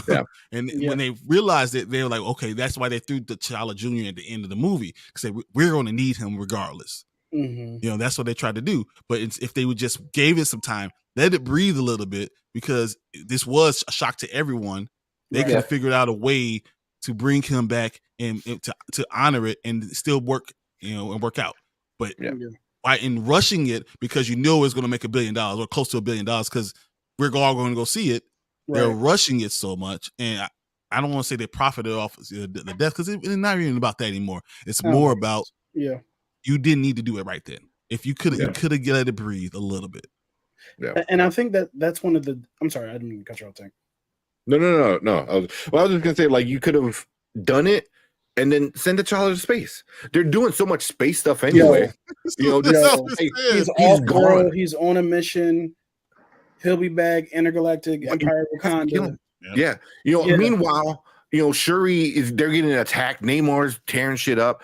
And then Shuri's like, oh man, we need a new, heart-shaped herb. Then she builds one. She makes one. She finds a way to do it. So it's like you could have done the entire storyline without the beginning part of killing T'Challa.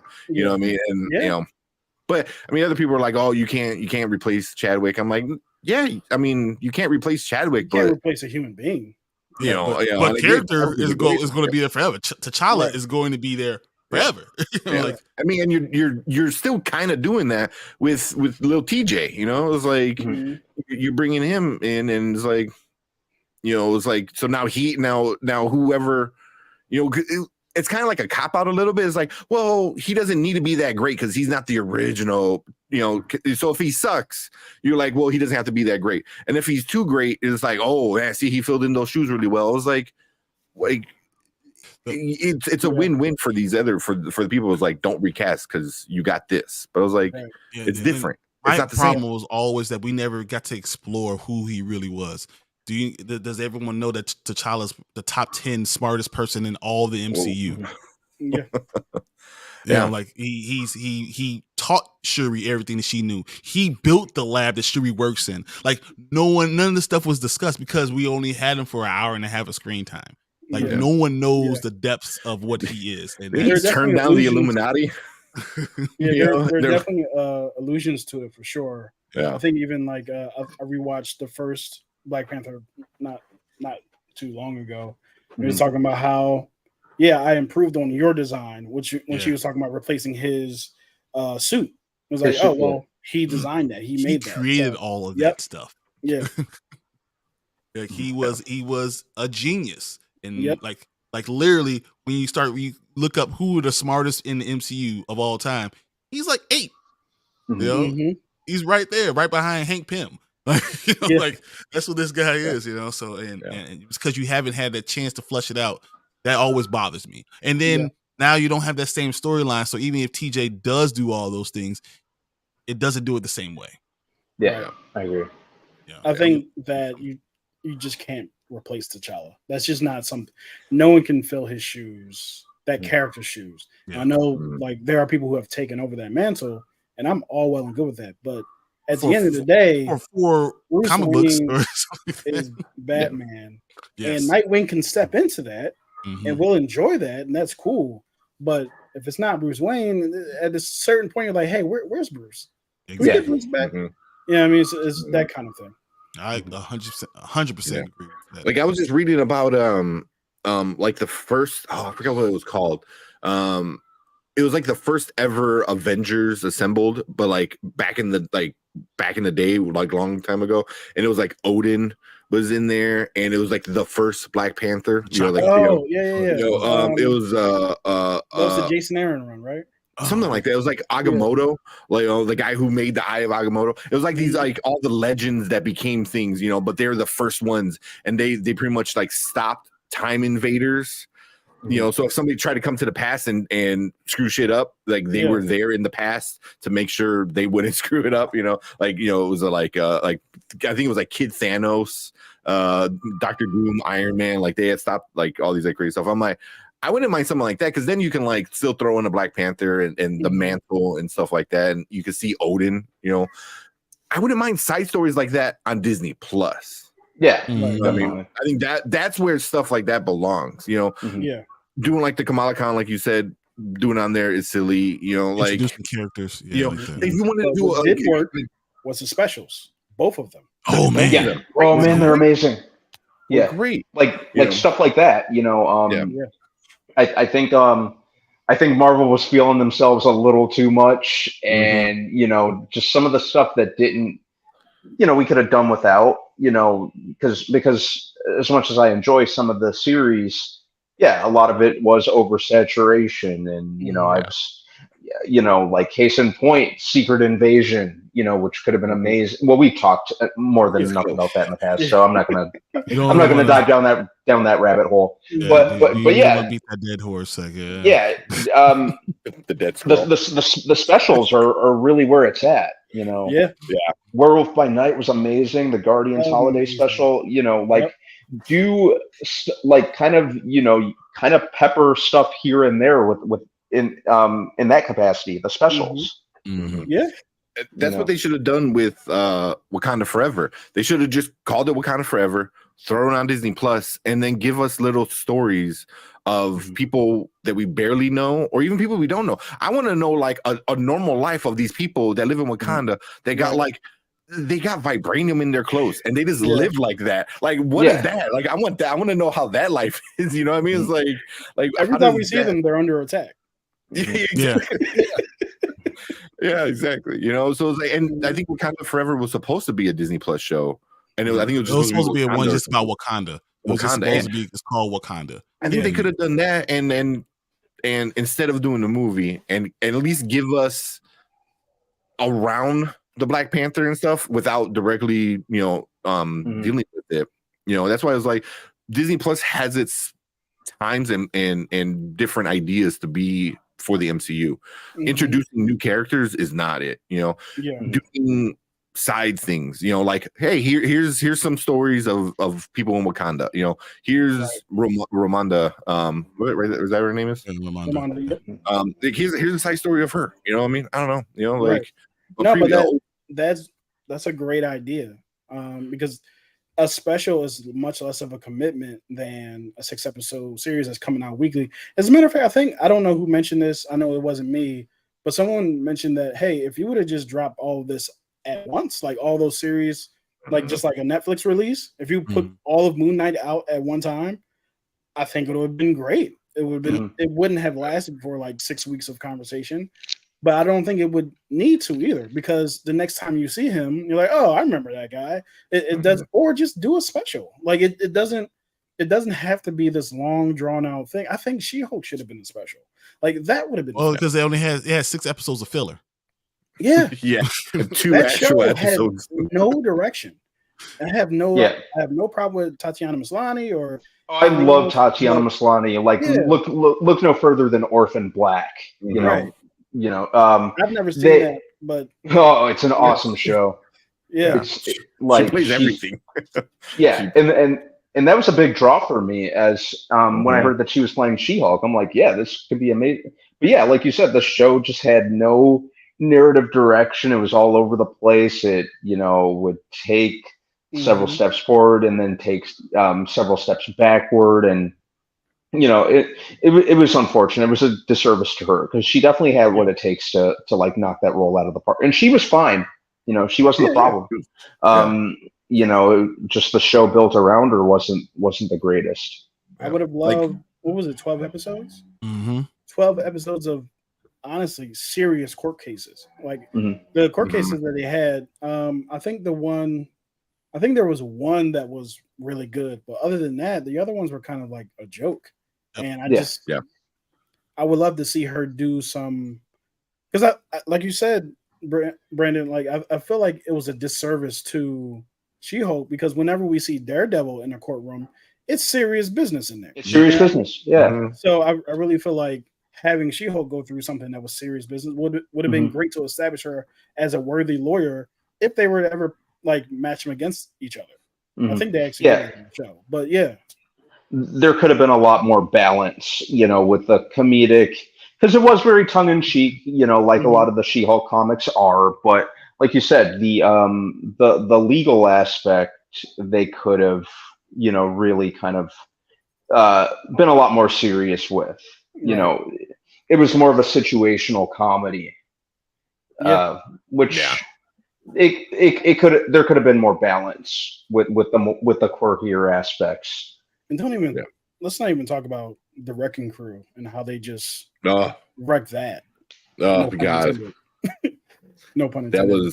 I was waiting for them to fix it at some point. We're like, they stole it from the real Wrecking Crew or something. And I mean, but also by the end of that show, it was like nothing mattered because she just changed everything by talking to Kevin. It was like, what's going on? Yeah. I enjoyed that episode, but I do have to admit it was a very strange way to end it. Although, like I said, I enjoyed that episode because I laughed a lot. It was really funny. It was funny. It should have been episode 2 or 3 because then it would set everything up. Or like, you know what? I get what you're doing. You're being silly. You can change things. Like, hey, I don't like that, and then snap a finger, and now Hulk is smashing again. I don't know. Like, I feel like, but them doing it at the end, I was like, oh, so you just wasted all my time. Your blood meant nothing. This guy did nothing. Everything is like. It was going to lead into to Hell's Kitchen. It was going to lead into Daredevil. It was going to follow into any of those type of things, and it did nothing. The randomness of Scar coming back from wherever Hulk got him. Oh my God, I forgot about that. What are y'all doing? I'm cool with that character existing and being a part of the MCU, but it's just like, hey, I got a son now. I was like, yo, relax. Like, you're doing a little too much at this point. And what was with 0 to 1,000 in 10 seconds? Right. And I know this is low hanging fruit, but what was with that like mushroom top hairdo of his? Yo, he was a Shaolin monk situation going on. I don't know what that was about. That was, oh my God. I can get my girlfriend down here. I'm like, and tell her to give you guys, because I was so upset. I was so irrationally upset when I first saw it. I was you were. You just saw when I saw it live, man. Like my girlfriend was like, "What's wrong?" I'm like, "He looks stupid." Yeah, you take such a badass character who's like he is like Professor Hulk, where he's smart and Hulk and magic and evil, kind of at times, and then you make him look like a dum-dum. It was like a 10-year-old like going to a place to get a haircut on his own. Yeah. And then the next time we see Hulk, you got to kind of like explain the situation. And let's hope so, right? Yeah. They didn't have enough CGI to finish the hairline. They wasted it all on She-Hulk. Speaking of which, I know you guys were talking about Blue Beetle, and this is nowhere near a spoiler whatsoever. But I really feel like all the budget for the CGI that they had for Flash, they just gave it to Blue Beetle because he looks amazing. And I'm like, well, why does Flash look like this? Like Blue Beetle looks phenomenal. He looks real in a lot of Blue Beetle looks amazing. We need to send that clip to Brendan Davis because he's always in our chat. I know he's out of He's town. still I think traveling. this week. Yeah, he's traveling to Monday. He hates. He goes, it looks stupid. He goes, he looks horrible. It looks like it's cheaply made. I was like, Really? all of us He are like, looks what like are Blue you Beetle. about? Yeah, it looks great. Very good. he hates that. I think that the look of it so much. Yeah. But yeah, I'm glad like it looks good on screen because sometimes like the trailers might show just the best part. Yeah. I mean, honestly, I really want a Static Shock thing for DCU too. So like Blue Beetle has to work. The character has to work because that's the only way Static Shock's gonna work. And that's the only way we're gonna get a Young Justice. Like it has to hit. You know, just be good. Just be opinion. good. Yeah. Doesn't have to make money, but break even. If you break even, you win. Yeah. That's it. At least have good word of mouth. Because there we go. There he is. So, speak of the goddamn devil. I love it. Keep the same stories. Just have a new guy. Oh, you don't like Zolo? I thought you didn't like the way Blue Beetle looked. Oh man, yeah. We watched the trailer. We watched it all live, and he hated it. He hated it. Yeah. Oh yeah. Oh no. Even you guys were talking about like the grandma with the machine gun thing. Yeah. It kind of works. That's what I heard. It ends up working. Like I said, I'm not a. I gotta see it. Yeah. I gotta see this before. I mean, I want to see it. When I saw it in the trailer, I was like, "Oh boy!" But it works. It works in the movie. Yeah. It reminded me of The Flash, where like Michael Keaton's like, "Let's get nuts." I was like, "Really? You're gonna make him say that?" But it worked in the context of that scene. I didn't mind it because it's still Michael Keaton. He's still Batman. I didn't mind that. But you were just a random grandma. Like that doesn't. Come on, bro. My grandma's not picking up a machine gun and doing that. No, man. Well, I'm looking forward to you guys seeing the movie just to see what that context was. It's still silly, but it's silly in a way that it works. Yeah. That's what I heard everyone say about this movie. Like it's the jokes are pretty good. Some are better than others. It just feels good. Everyone's saying they're hitting the family thing so well. Like they're hitting the family vibes like the way Fast X wish it did. You know, it's like that's what I heard from everybody is like, like Fast and Furious wish they had the family vibes that this movie had. Well, that was one of my biggest concerns going into the movie because one of my pet peeves about superhero movies sometimes is when the side characters or the love interests or all this other stuff, like they kind of become more important than they should be. They even kind of become like front and center. Whereas I bought my ticket to see Blue Beetle. Like I didn't come here, but they make it work so well that I just want to spend time with this family and with these people. So it's kind of a win for me. I think that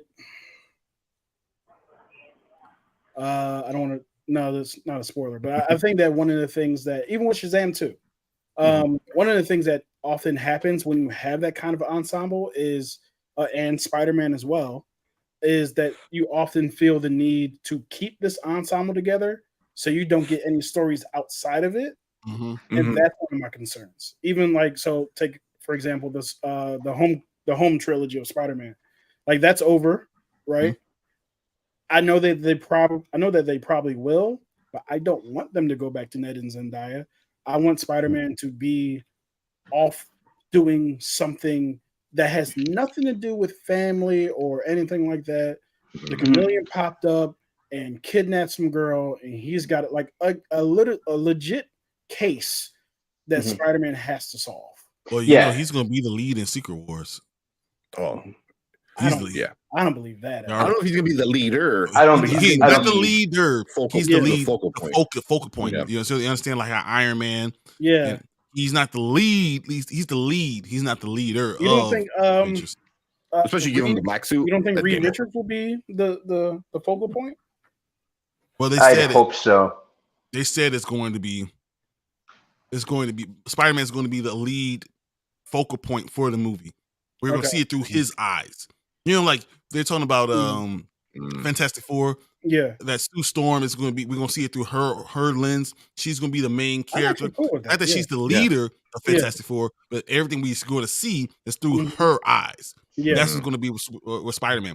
everything we're going to be doing is going to be seen through his eyes. Mm-hmm. He's going to be the lead of the movie, but not the leader of Avengers.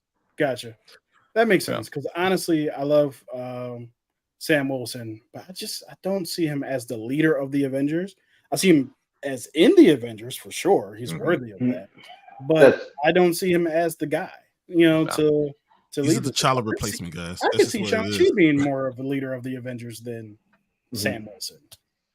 Sam Wilson is the guy next to the guy. You know what I mean? Like he's always, at least in the MCU. In the comic book, it's very different. But in the MCU, he like, never has powers, so it's hard. Yeah. Like he has to be next to like Captain America. Like he has to be next to somebody who is the real leader. You know what I mean? Mm-hmm. I don't know, man. I mean, maybe they blow us out of the water with this. What's it called? Not New World Order.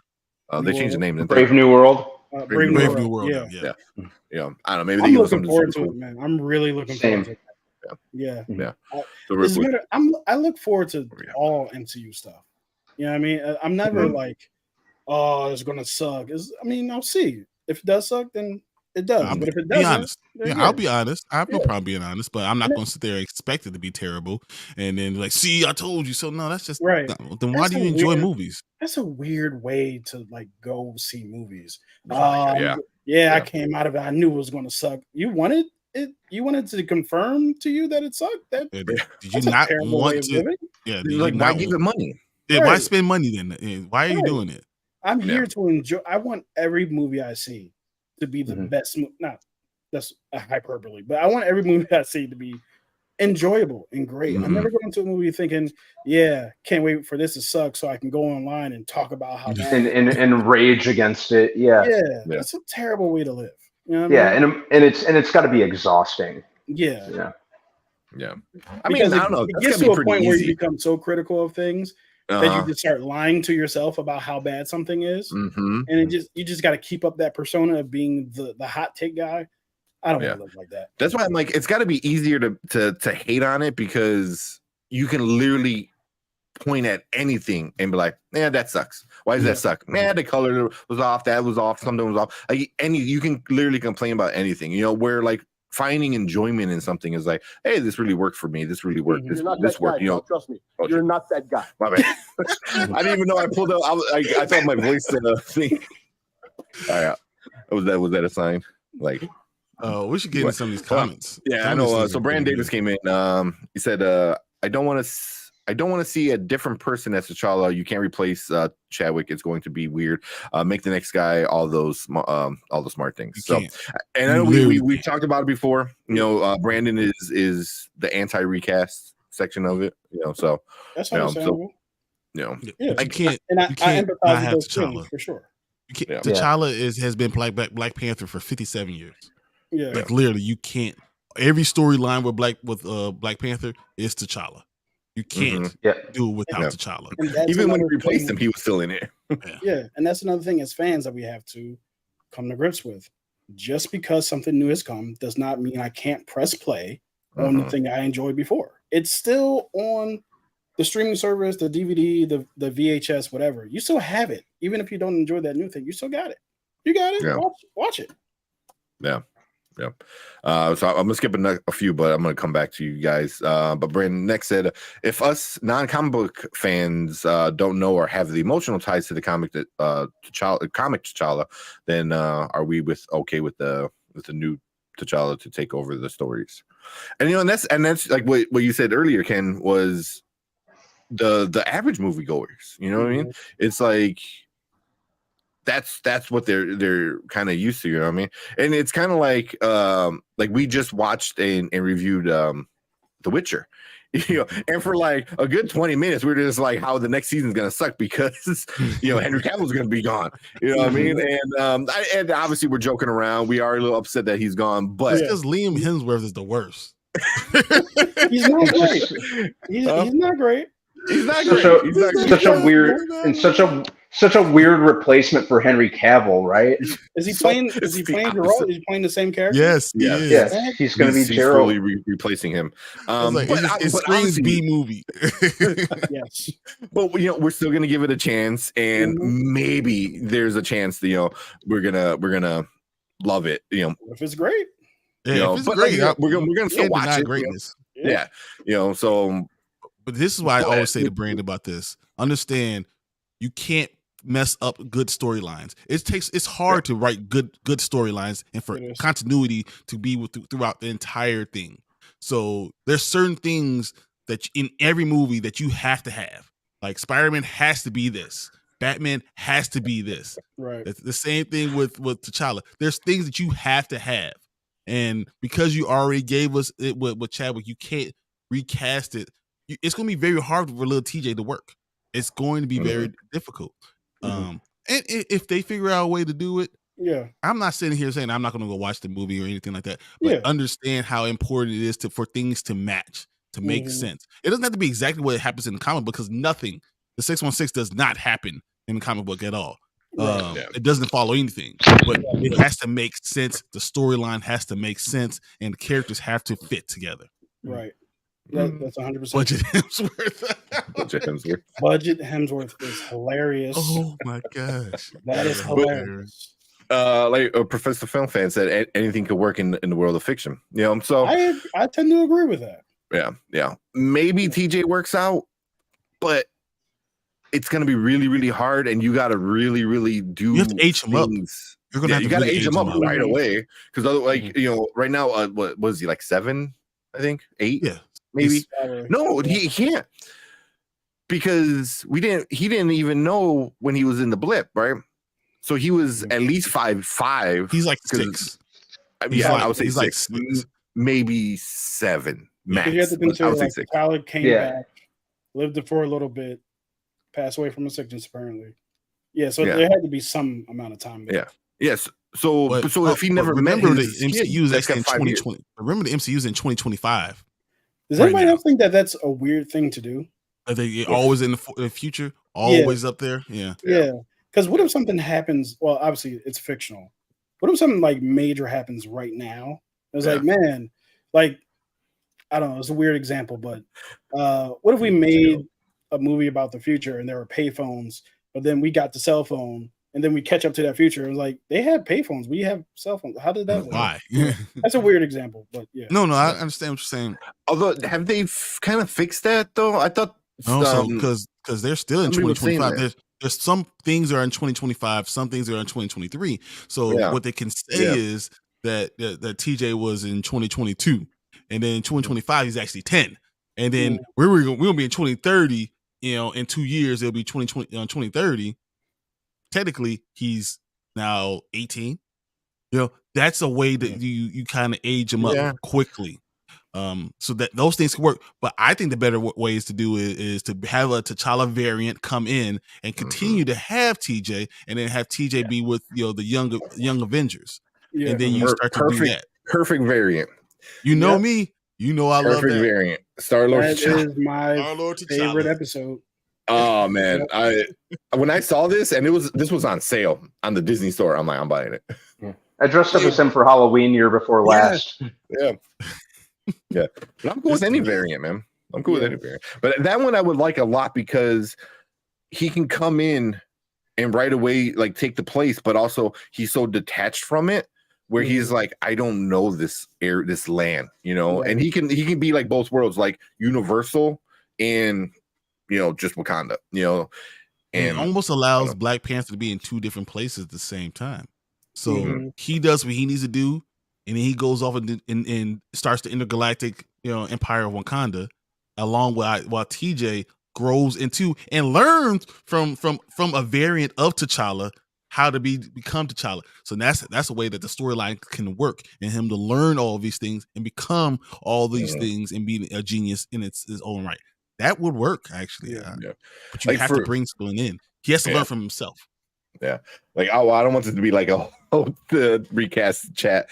Again, we're not Chillmonger. It's not chill. It's not chill straight. But like, hey, you say his name one more time, he's gonna show up.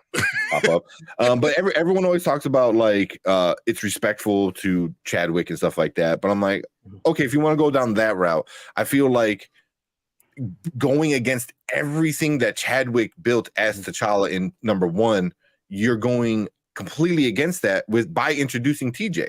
It's like, oh, he didn't want him to be in Wakanda. I was like, are we talking about the same T'Challa? Because he just yelled at his dad on the ancestral plane, so all the other dads can see it, like saying, like, you messed up because you did it. And then in the next movie, he does it. I'm like, what are we talking about? You won't talk about respect. I was like, now you're disrespecting that moment. That moment was a huge moment. That was a huge, and I always thought that was kind of like weird. You won't talk about respect, but I'm like, but then you disrespect the character that was played by Chadwick. So it was like, what are we talking about? It's a little different, only because Killmonger was full on abandoned, like just left behind with a dead body, and Toussaint or TJ, he was like, hey, we're going to keep you over here for a minute because, things are going on, blah, blah, blah.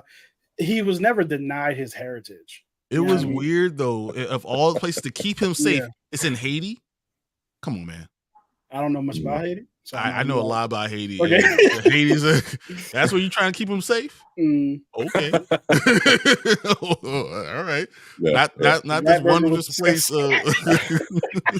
I think Brandon is not on the full live. I think he's watching behind something. No, I'm here. So I was like, I think he's behind on the thing because now he pops up and goes, it looks massively cheap. I'm talking about the Blue Beetle thing. Still on the topic of Blue Beetle, huh? It looked good. And then Mama is hilarious. Yeah, exactly. You say like Beetlejuice. You say it 3 times. Like Beetlejuice. Ears That's start exactly what I was thinking. Yeah. And then Ken, how was that rat burger?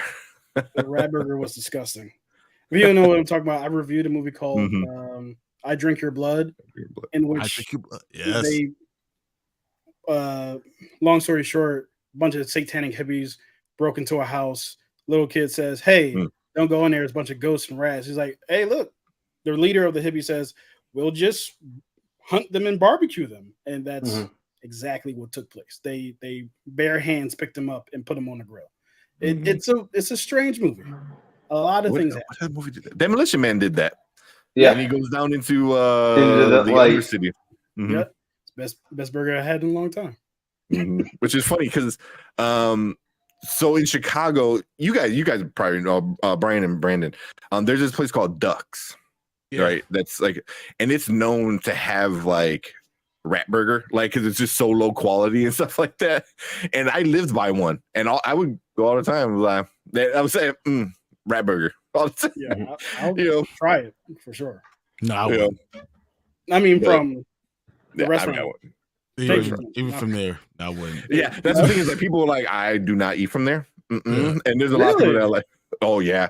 I mean, a lot of them are gone. There's like one left, and it's clean, it's nice, it's good. They definitely upgraded. If you have to start with it's clean, I feel like exactly. That's the thing you have to say. That's the problem. It's clean. Don't worry. Right. But yeah, there's like one left, and like it's good. And the meat is not possum. The meat is not. Yeah. So, but yeah, that's why I like rat burger. I always makes me think of the Ducks that I lived by. Oh, in September you're coming to Chicago. Nice. Oh man, there's so much. There's like really good food, and not just a rat burger from Ducks. Exactly. And come to Culver's. There you go. Culver's. Culver's. I own 8 now? Yeah, 8 Culver's. You own every Culver's that's in the city of Chicago. I don't. No, there's 2 in there that I don't own. Okay. Yeah, but I own most of them though. It's just most of them. Wait, what is Culver's? It is a butter burger. It's a fresh, never frozen beef patty with a butter bun. Made to order. So it's pretty good.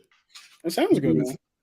It is. I've always wanted a deep dish pizza. I've never been to Chicago. You never had a deep dish pizza? No. Ooh. And I've never had a deep dish pizza outside of Chicago, simply for the fact that you shouldn't get a cheesesteak outside of Philly. Like it's the same thing. I'm not going to disrespect the culture of Chicago and just do that. Yeah, well, you know what's funny? We don't eat deep dish pizza like that. Like, that's a rare common misconception. Yeah, we like the thin crust with thick toppings on it. That's more of a Chicago cutting squares. You probably eat that, twice a month. And the deep dish you might eat 3 times a year. Gotcha.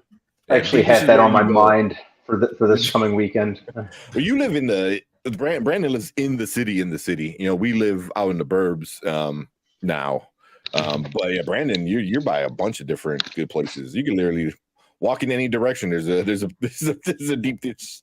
There's Geno's. There's like everything. Gino. Yeah, my go-to is one that my dad introduced me to, which is Phil's Pizza.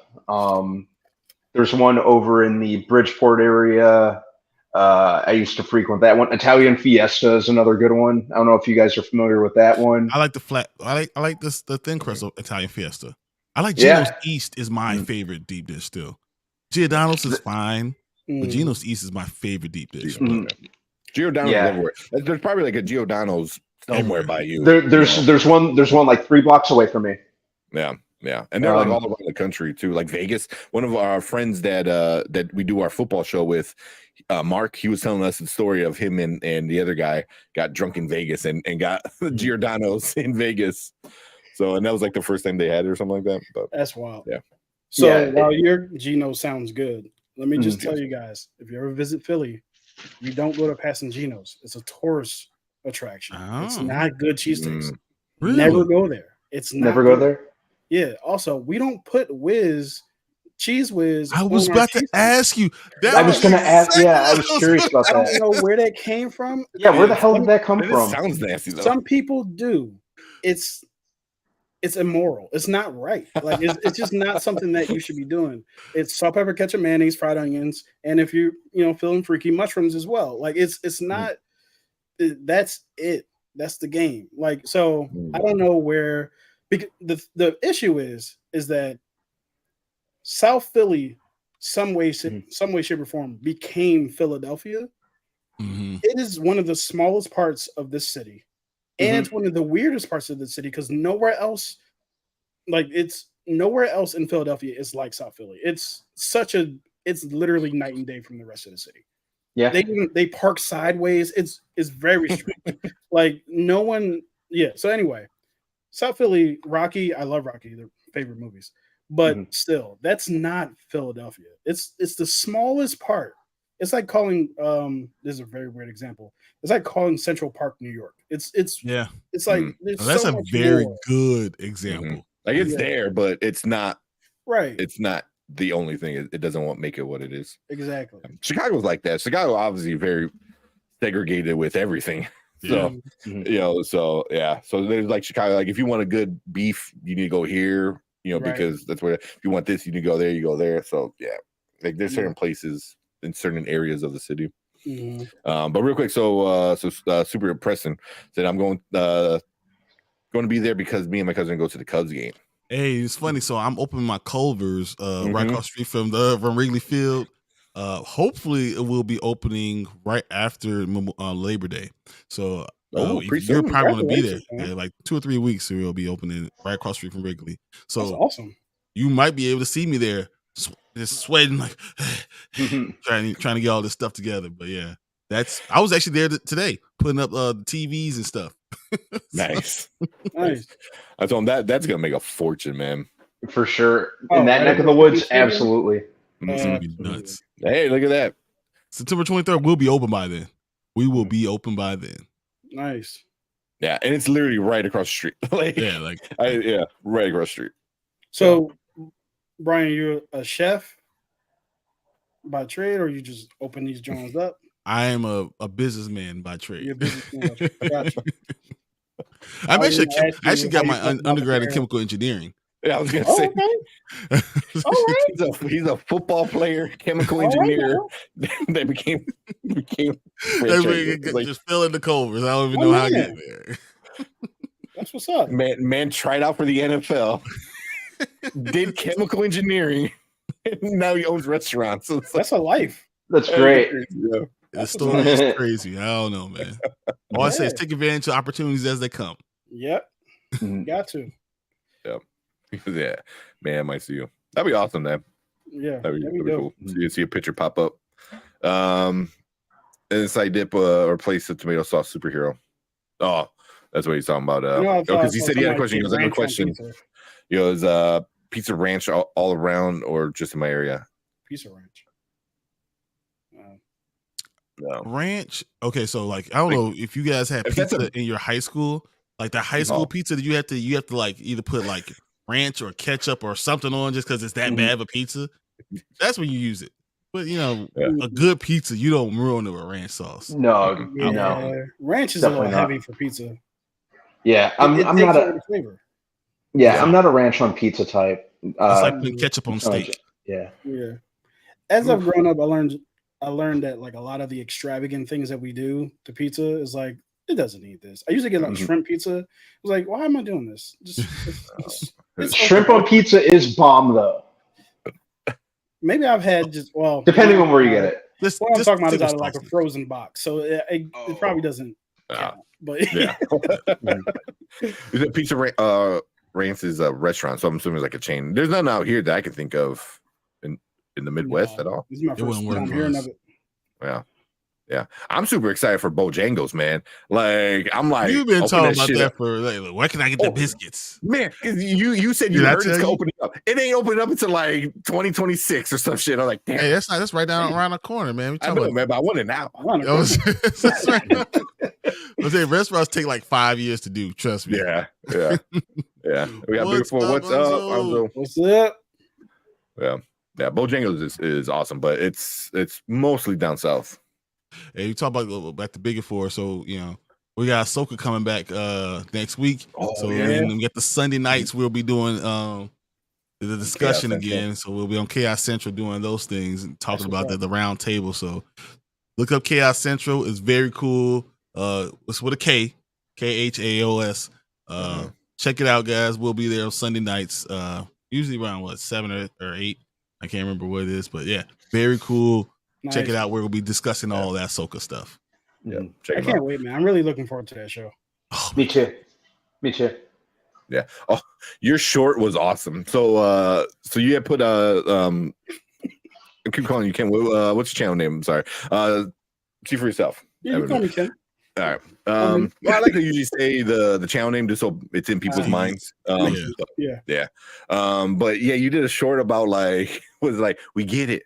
We know it's coming out. Like you don't need to release 1 million trailers. I don't understand. Yeah, they put out like those 3 trailers all at once, right? In one day. Like Ahsoka, Hope. I was like, relax. We're going to watch it. It's coming out. Yeah. Which is like just super funny because like we just put out our trailers reaction because we watched like 3 trailers in one video and talked about in succession. Yeah, because I was like, they have so many trailers coming out. Yeah, I have actively avoided them after. I was saying that the other day. Like I've been actively avoiding. Like I think that was the most that I had seen of Ahsoka when we did the reactions. Other than like the first trailer that came out. I can't actively avoid Rosario Dawson. There's nothing that she's been in. I actively avoid. I hear that. I can respect it for sure. Buffalo chicken is pretty awesome. Buffalo chicken is the best. Yep. I love buffalo chicken. I can't. Yeah. Yeah. I'm okay with Ahsoka. What is it? It's words that will make me. Maybe.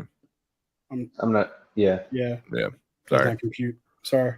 There you go. Thank you.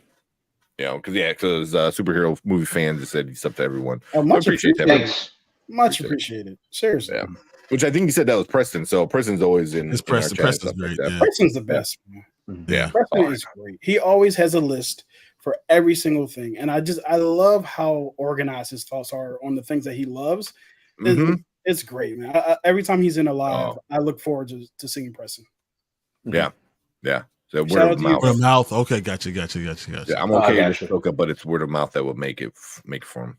Okay. True. And then Big Four, Anzo said, I seen Blue Beetle today. Wasn't a fan. That's interesting. So this is probably the second person so far. Obviously, I'm sure there's other ones, but out of everyone I watched, you're probably the second person that said you weren't. So this is the thing. I can definitely see it going either way. And both of the points would be legitimate. Well, it depends on what their points are, but I can see people going either way on this. It's not I mean, everybody has the right to their opinion. It's not like Across the Spider-Verse where it's like you didn't like. If you didn't like that, then something's wrong with you. What's wrong with you? I need a detailed essay, like of why you didn't. But this one is kind of like I could see you not enjoying it, but it's not garbage or anything like that. I enjoyed it, but it's Yeah. Yeah. I mean, I'm seeing it tomorrow. I think I'm seeing it in IMAX. nice. Yeah. Friday's like our movie date night. So It's I went and got my ticket just today, and do you know that I'm still sitting in the middle of the theater? Middle. Yeah. Is that what you do? Middle. I can't. But the fact that I got it today, like I didn't. It wasn't weeks out. Today I'm able to sit in the middle of the theater. so Yeah, good. I actually got I'm my about ticket sold out. today, There's no and sold out. Yeah, there wasn't a lot of people in the theater, unfortunately. Yeah. Really?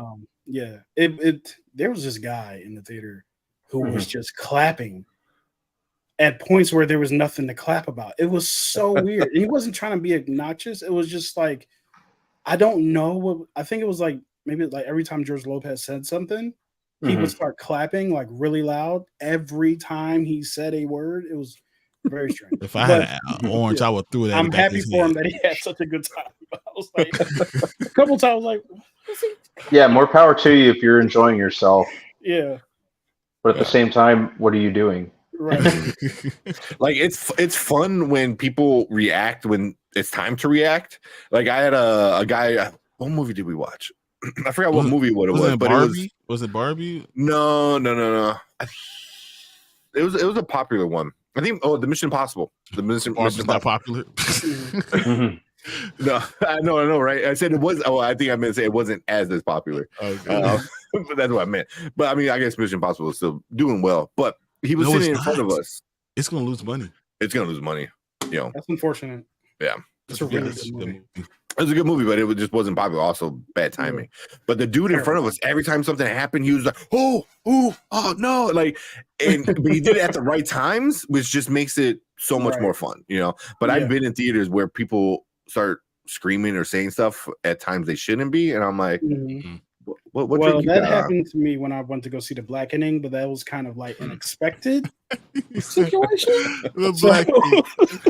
I got to roll. I was like, I'm with my people. I know what's up. Exactly. You can't argue. It's like, all right, this is par for the course. This is what I thought. Right. Yeah. But not 2 years ago, Into the Spider-Verse, I had already seen it, so I wasn't as mad because I was seeing it a second time. This grandfather and his grandson were sitting directly behind me. And every time, think about this for a second, every time a Spider-Man showed up on the screen, the grandfather, look, it's Spider-Man. You see him? It's Spider-Man. You see him? I was like, yo, there's always Spider-Man on the screen. So Into the Spider-Verse, bro. Right. If this was the first time I had saw it, I would have been so annoyed. But, grandfather having a good time with his grandson. Quality time with his grandson. I'm not even mad. But it's just like, dog, there's always Spider-Man on the screen. Yeah, I would have my kids turn around and say, "Hey, go tell the grandfather to stop it." Right. Yeah. My little 6-year-old be like, "Hey, look, we know." Like, point out when there isn't a Spider-Man on the screen. Right. Okay. Yeah. So Anjo said it has some good moments and wasn't garbage, which is good. Just didn't like it or didn't love it. So It's fair. Love it. Yeah. It's very fair. Yeah. You're the Blue Beetle, George Lopez, and Ken Theater guy. Clap, clap. No. And he said it hasn't seen Mission Impossible yet. I think you might like that one, man. That's definitely just a straightforward, like, fun action, good action. Very fun. I mean, yeah, I had a lot of fun watching. I thought we were talking about an $800 million film, and it's stuck at 524. They spent $800 million. No. So they only spent. That's like between marketing and. Yeah, I think they spent 250. I think it's 400 is the break even. So it's over. It's made money. Right. But I mean, it's worldwide. Worldwide is at 524 right now. Yeah. It just seems like, it should be further. It should have made more. It's only made $161 million in domestically. I forget who mentioned it, but timing on that was not great. Besides the fact that it came out on a Tuesday. I don't know what that's about. Like recently, a couple movies have come out on a Tuesday, and it just, I think it just throws me off because I don't expect to be going to see a movie on Thursday, or I'm sorry, Tuesday. And also, I don't know if you guys know, but how does that work towards the box office? Because They'll give you a 5-day weekend. I just hear about weekends. I don't hear about what's going on Monday through Wednesday these days. Yeah. So I think those Tuesday, what does that even mean? I think those count as is opening weekend, and then there's the 3-day weekend. Yeah, so and then there's like a 5-day weekend with certain films too. But I think, the ones that people tend to mostly compare is the 3-day weekend, because Friday, Saturday, Sunday, those are every movie's gonna be out by them and stuff like that. But Mission Impossible got heard by Oppenheimer and Barbie coming together to get Barbenheimer. If Barbenheimer never happened, Mission Impossible would have made $800 million. I don't disagree with that. Yeah, it would have been number 4 all for the entire year, but it just came too close. Yeah. To both, even if Barbie and Oppenheimer, like you said, just weren't released at the same time, like if they were like a month apart and still, I think Mission Impossible would have been all right. But Barbenheimer, the combo with all the memes and all the jokes and all that, took every screen. That's what it did. Yeah, they need to pay the fans back for that. Seriously, the fans made Barbenheimer. They didn't. How about don't copyright our fucking trailers, Warner Brothers? You're welcome. Like, for promoting it. Right. That irks me so bad all the time. Open a can I get it. I totally get it. They're both Warner Brothers. Right? What's one Universal? No. Oppenheimer was Universal. Barbie was WB. Again, another company that doesn't release their stuff at all. Yeah. Did you guys find it weird that there was a Zack Snyder joke in a Warner Brothers film? It was fun. I didn't think it was weird. Considering their relationship, like, it's kind of like, why would you do that? Maybe a little bit, but I get why it was done, because like it was trying to do that whole, with what they were doing with the Kens kind of thing, where they were like going too crazy, so they were like talked about the Godfather and then talked about like Snyderverse and stuff. So it was like stuff that like, like stuff like that. I get it. It was funny, but it was definitely funny. Like I'm not like offended. It was just like, why? You already don't have a good relationship, and now you're kind of right. And then you're going to ask them to help you later, and that's the other thing. You don't. You're going to ask them to help, and then you're going to do that. No, that's not a good idea. It's weird. Yeah. Get some of these comments real quick. Brandon Davis said, "Sewer rat may taste like pumpkin pie, but I'll never know because I won't eat that. Eat the MF." To quote Nick Fury.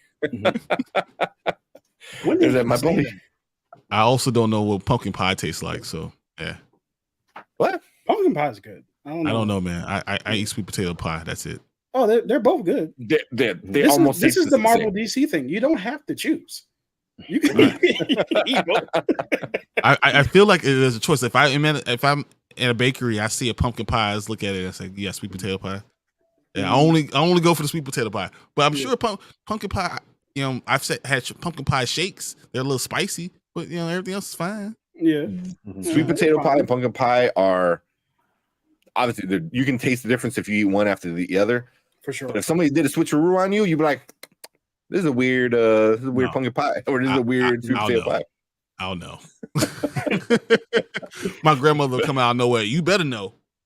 I said my buddy is a manager at the Culver's on 95th. Hey, it's a funny story. We were going to open that store before I opened Lockport. We were this close to opening that store before Lockport, because that's technically not Chicago's Evergreen Park. Yeah, that's around the edge. So they did that so they can keep IMAX screens for a longer time. With who did Tuesday? For 2 days. Yeah. For Tuesday. Yeah.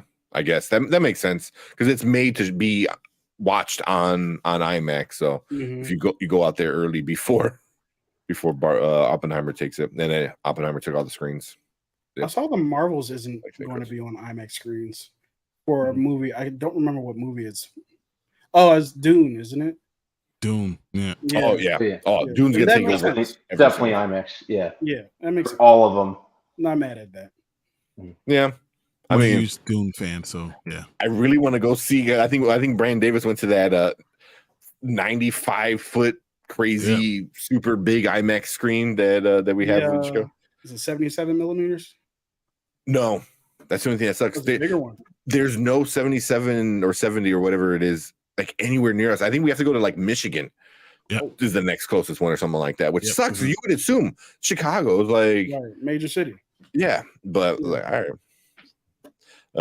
Is that like there's actually not an IMAX screen in Philly either. I gotta go to Jersey. Any IMAX? Because we have IMAX, but we don't have that. We don't have the 77 millimeter. Yeah. There's not that one.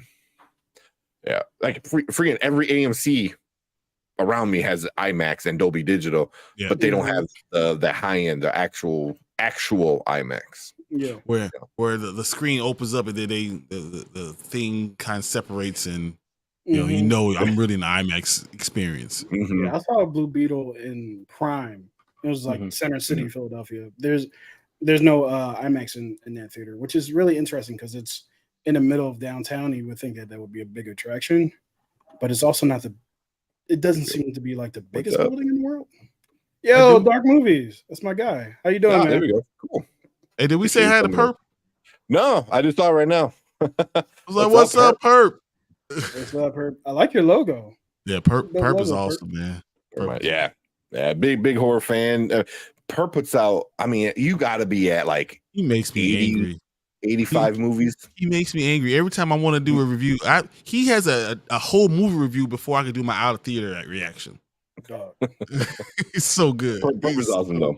Yeah, Perp is I remember awesome. I was trying to like get reviews out as fast as like not Screen Junkies because they haven't been around for forever. Real Rejects and like John Campia and all them. I was like, I don't have a studio. Why am I trying to compete with? Yeah. It's just me. And that's the thing too, is like because we do our movies on Monday, you know, and meanwhile people are dropping it on like Wednesday and stuff like that. And for a while, I was like, oh my god, we got to get it out sooner. But I'm like, you know what? Like, Let's it's fine. Watch it. Let's just go watch it. It is what it is. You know, if people are gonna watch a review, then they're gonna watch a review. Right. You know, it's not be like, oh, well, you guys are like 2 days late. Like one of my most watched videos, which was completely unexpected. I did a Bob Marley trailer reaction. Yeah. And I put it out like 5 days after the trailer came out. And it was like it was like 4.5 thousand views. And I was like, I've never had anything that close to that since. I'm like, why is the Bob Marley trailer getting me this? I don't know. I'm grateful. I'm happy, but I have no idea. And I put it out 5 days later. It was just I don't know what Nexus reality happened for that. It never makes any sense with this YouTube algorithm, man. I have like, no idea. Yeah, because I think what was it? I think Woman King just randomly did really well for us, and we're like 7 views, and we have no idea why. Yeah, and then we got like hate. They're like, oh, you're.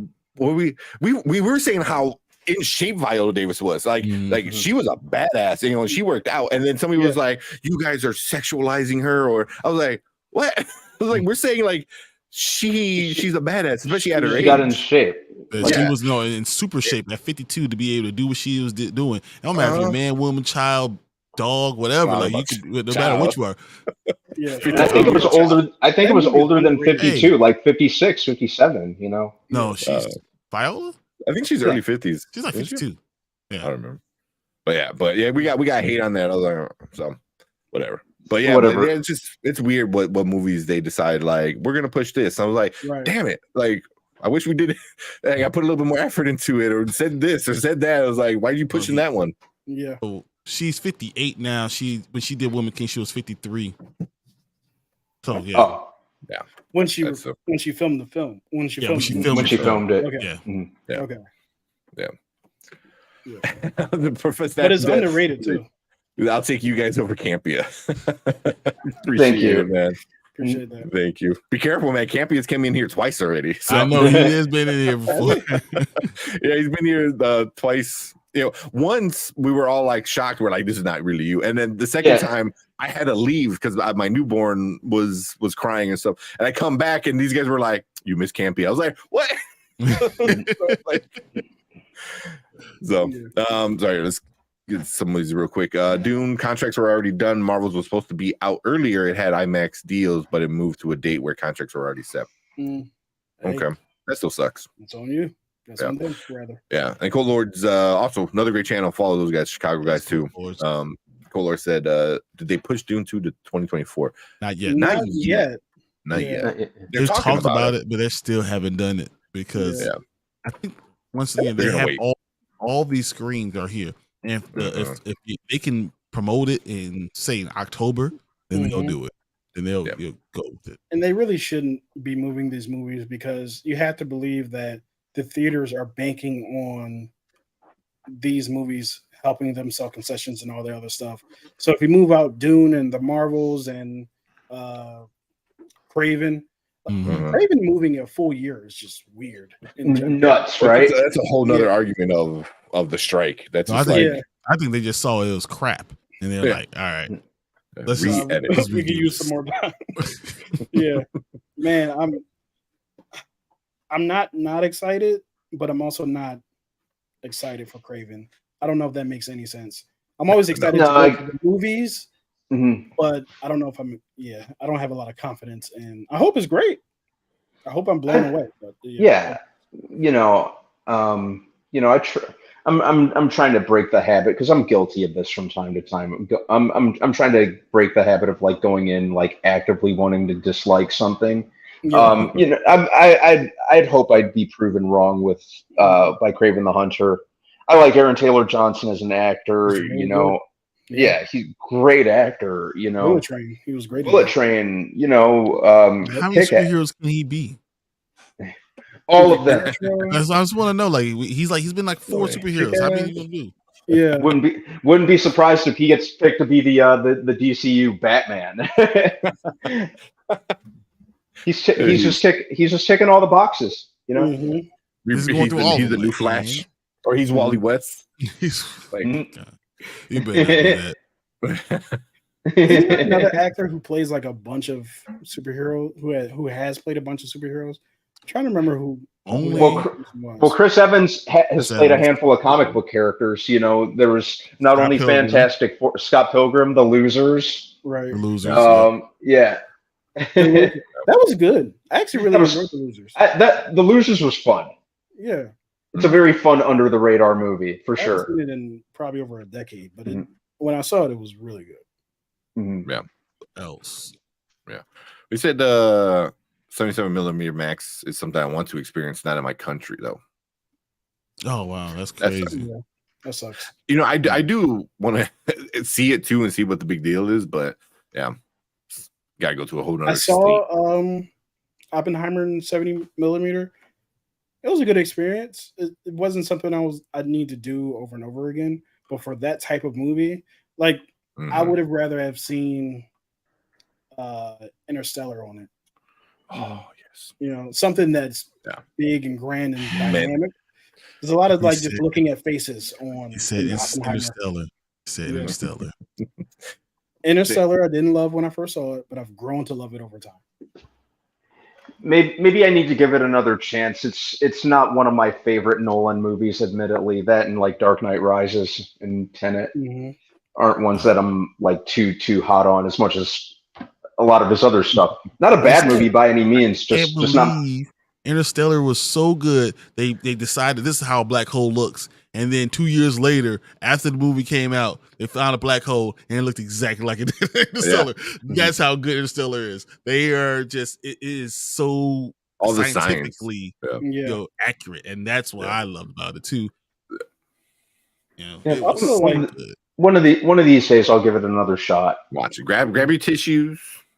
Get comfy. This is a long movie, and they said the word Murph so much in that it drove me nuts the first time I saw it.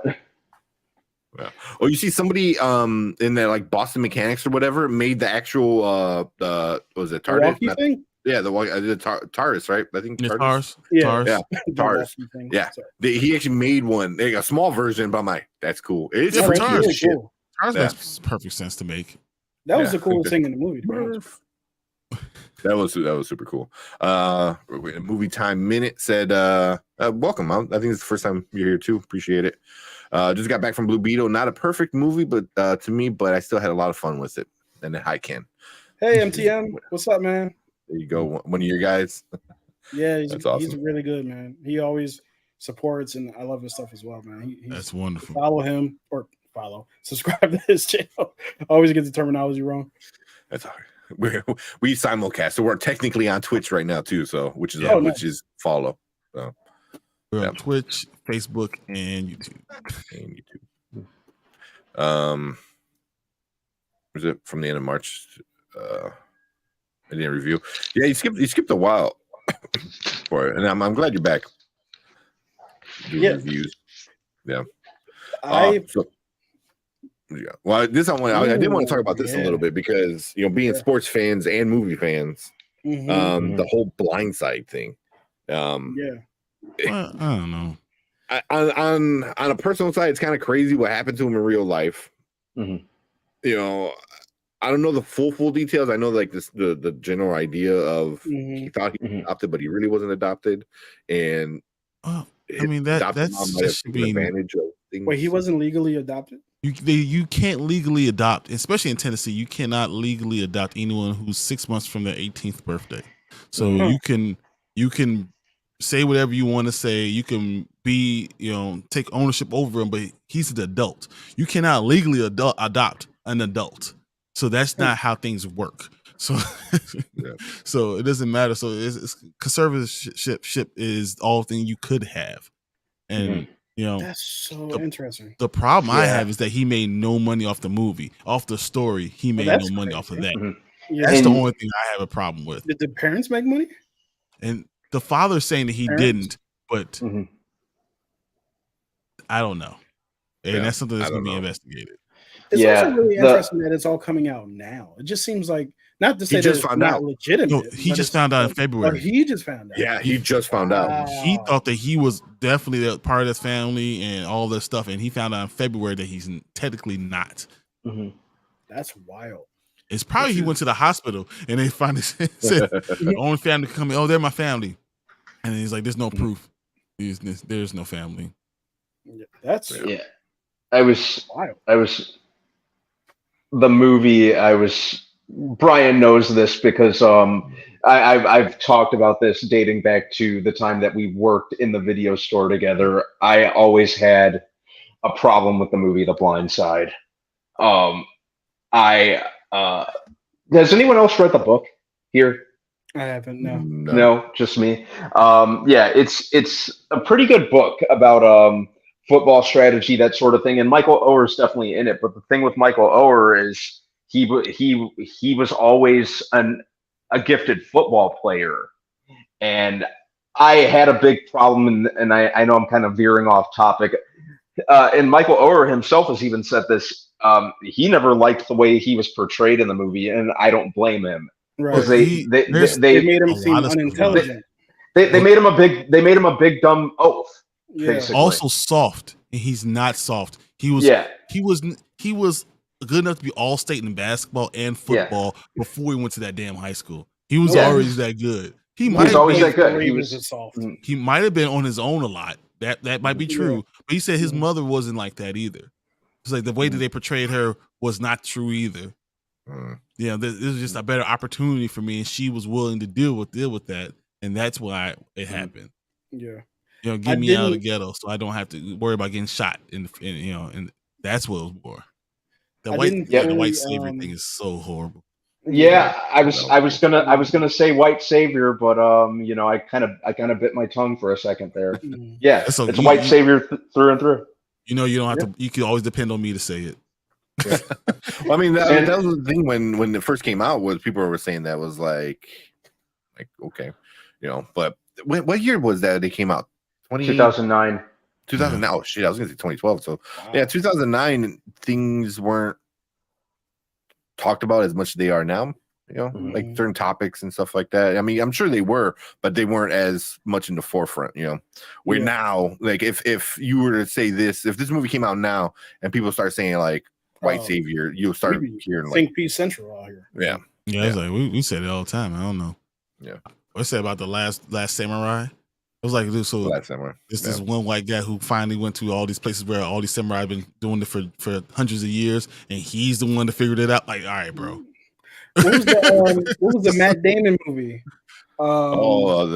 The Great Wall. Great Wall. The Great Wall. Wasn't it? Great Wall. Yeah, Yeah. that's another one. Like, And I actually like, really? saw it and didn't see as much of a problem as other people saw. Like the front facing, it looks bad. But Mhm. after watching the movie, all the Asian characters were in the forefront. Matt Damon and the other dude really didn't do anything in that movie in terms of their characters concerned. But they had to sell it, and they sold it with Matt Damon, and yeah. But the movie was gorgeous, by the way, in terms of like just the aesthetic. I never really wanted to see it because I'm like, it doesn't look like a story I really cared for, with what they were doing. I was like, oh, cool. So you're talking about a China kind of thing, and here's Matt Damon. It's like cool. Yeah. But that's good to know. I didn't know that though. And then Tony, of course, Sandra Bullock looked good in the movie though. Yeah, she did. She doesn't look good. The blonde hair was a look. Yeah. As for people saying she should give her Oscar back, no. That's stupid for a story that she was an actress. She was an actress who played a part. Right. Whether it be true or not, that doesn't matter to the movie. Like on a personal level and like ethical level and stuff like that, you can talk about it. But it's like, I don't know. It's like saying like any actor, like shouldn't win because like, oh well, this person really didn't do that. It was like, well, that person doesn't really exist, in this movie. So like, why should based on a true story? It's not based on it. Not this is a true. All of these are true events. That doesn't make any sense. I'm sure the movie took some liberties, which they always do. And people are not going to like it, especially when it's based on a true story. So it is like I was always curious to know what the Williams sisters always thought about with King Richard. Because like they loved it. Obviously, they were part of and they were very much a part of it. But I wonder if there was like something like, maybe he exaggerated there a little bit. Yeah, but it seemed like they really enjoyed it from everything. Yeah, they were part of it. They said they were crying when they were watching it, like because that's their dad. It's also really great movie. Yeah. Like he deserved the Oscar. It just sucked he got the Oscar after slapping Chris Rock. I was like that was you won. Mm-hmm. You won. Yeah. And then you lost. It's such. How can you win and lose at the same time? On the same night like that? Yeah. Oh, that's very true. I want to say something right now, but I can't. I just won't. I won't do it. And then for your next movie to be a slave movie, it's just like, what's happening? Yeah. Now, obviously, that movie was already filmed and so on and so forth. Marketing, all that stuff was done prior, but it's just a bad like sequence of events. Win, slap, slave movie. It's not the route you want to go. But who do you blame? Never mind. Let's just go on, man. Oh yeah. He said Jorge said also don't like Lovely Bones for similar reasons. That's why I didn't like Dangerous Minds. I didn't like Freedom Riders. Yeah. I didn't like any of these movies. I was like, Hilary Swank, right? Yeah. I was like, dude, this is no, come on, man. It's just whatever. Don't watch Spider-Man Lotus. It sucks. That's what I heard, man. I mean, too late. You watched it? Yes, I watched it. Did you like it? Is that confirmed? It sucks. Look at my face. Yeah. Yeah. Does it suck? Look at my face. Or it just suck? Yep. Look at my face. I'm looking at the signals. I'm reading the signals. Picking up what I'm putting down. Okay, I got you. I am Legend 2. Yeah, and come back for that somehow. So they are going off of the alternate ending. The one, if you go to DVD, there's an alternate ending. They're going off of that, not off the one that was theatrical ending. So the theatrical ending did not happen. The alternate ending happened, and he's still alive, and that's how it works. Yeah. But you would have to re-release the first one then, right? No, they're not going to. They're just going to say, hey, buy the DVD. Watch it. Figure it out. Will Smith, Michael B. Jordan. Austin Davis, what is up? I just picked up my wife from Culver's. That's awesome. There you go. Mhm. Yeah. Which one? Yeah, which one? Oh, even if that's in Chicago area.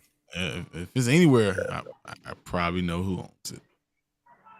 Yeah. See, okay, yeah, with Lovely Bones falsely accused Anthony Broadwater of the R word that Lovely Bones was based off. His life was ruined and was later exonerated. I heard about that. That's wild. That's insane. Damn, he did 22 life in prison. Mhm. Yeah, that's 22 years. And then they're like, my bad. I couldn't imagine sitting in a jail cell for something I did not do. Yeah, that would and losing that much of your life, losing any amount of time from your life, but especially that long. You know. So the Oaklawn area. Oaklawn, okay, that's the 95th. No, that one. Yeah, I said he said who owns it. I don't want to put it up. I know who it is. Yeah, okay. But he said, but I was mad they made her clean the washroom today. You know, honestly, what I do, because I run these restaurants and I don't come in all the time. The first thing I do is I go and clean the bathrooms, so no one feels like I'm telling them to do something that I wouldn't do. So I'll always walk in. That's the first thing I do. Yeah, and that's always like a sign of a leader. It's like, I will never tell you to do something that I'm not willing to do myself. Exactly. Yeah. Yeah. Because of shitty work and police biases. Yeah, it happens a lot. Indeed. The black men, that's almost like what you don't want to do anything. I don't want to be in any situation when they said you were there. I was not. I was not there. Yeah. Be like deep. This is why it's so interesting to see what's going to happen with Jonathan Majors. Dude, I can't believe they're still pressing charges. I can't believe. Nah, we're on the side of like it's. I don't know. We're on the side of like I don't think he did anything wrong. Where we don't. I don't think so either. It looks like he's innocent. Yeah. I mean, he seems like he had receipts. It looks like it. And I think that they didn't expect him to have these receipts. Yeah. And the fact that Marvel's like, hey, here's Loki season 2. Oh, Kang's going to be in this, and it really seems like the researchers and the snipers over at Marvel was like, yeah, he's fine. Literally, Chadwick came in with Jonathan Majors came in with all the receipts. I don't know, I have cast on my mind, but he came with all the receipts and he showed him. And he was like, "Look, this is the timeline. Here's everything. Here's the video. Here's do what you want. I'm not going to tell you. Just look written, at it. Was the written thing by the driver? Yeah, it's like here's the driver. Talk to him. I'll walk away. Right. Yeah. Yeah. So. Yeah. So here's hoping. Yeah, I think it'll be all right. I mean, one thing is like if the person accusing him can't even come back to the country, it was like has run away, fled the country. She fled the country. I mean, yeah. I mean, I think it's just like the DA wants to prove a point, and it's doing it to a rich person, so especially like being a rich black guy. Like, oh yeah, see, I was like. It's all the accounts, all the stuff that they're showing, all the body cam footage, all the stuff is just it looks bad. And then they come out, I was like, we need more time. I was like, for what? Yeah. And then they pushed the case back a month, right? Yep. Yeah, because they said they need more time to prepare. Yeah. Yeah. This legal team is probably packing all the smoke.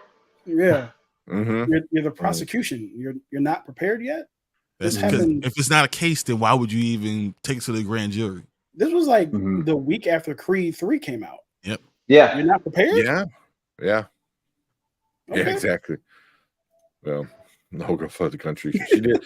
I think I forgot for what reason. I know Jonathan Majors is going after like fraud for like stealing all that money on his credit card.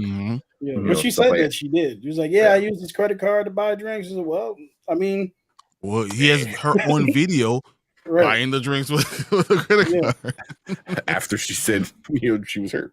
So yeah, I don't know, man. I mean, granted, like I said, just because we were saying this doesn't mean like you shouldn't believe victims, right? But well, there's proof. Once there's proof, it kind of changes the story. You know what I mean? Yeah. So yeah.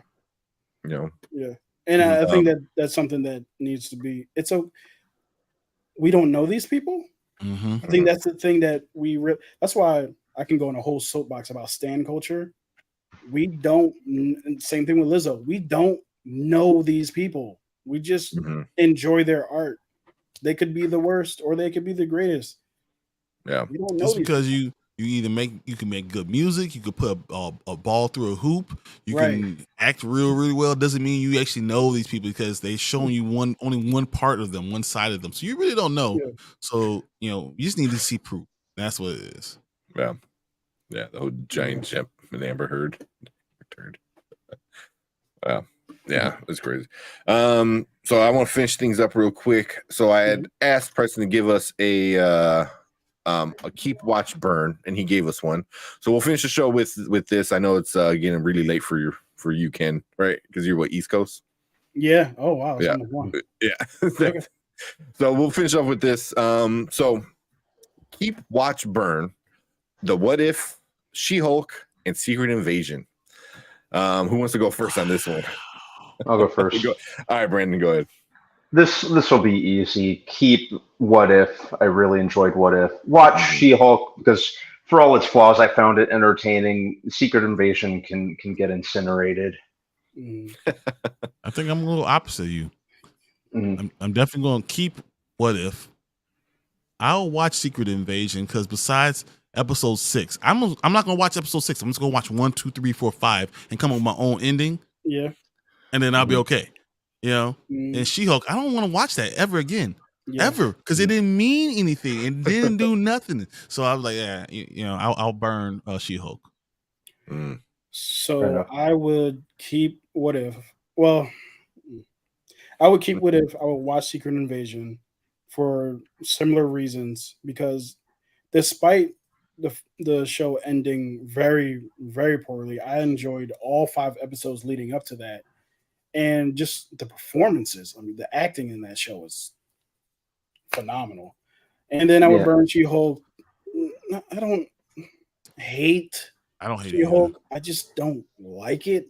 So, yeah, I don't need to see that ever again. Except for the episode with Madison. That was great. But other than that, I don't need to see that again. I also like the Daredevil episodes. I didn't mind that. That was a good one too. Yeah. The Daredevil stuff was cool.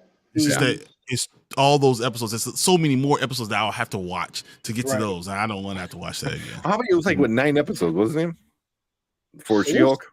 It was I feel like it was 12. Was it 12? It might be. No, I think you're right. I think it was 9. I think it was 9. 9 or 10. 9. 9. I don't know why I thought it was 12, but yeah, it was. Yeah. That would have been nice. Maybe they could have actually done something. But I'm gonna keep What If. That was the more entertaining out of all of them.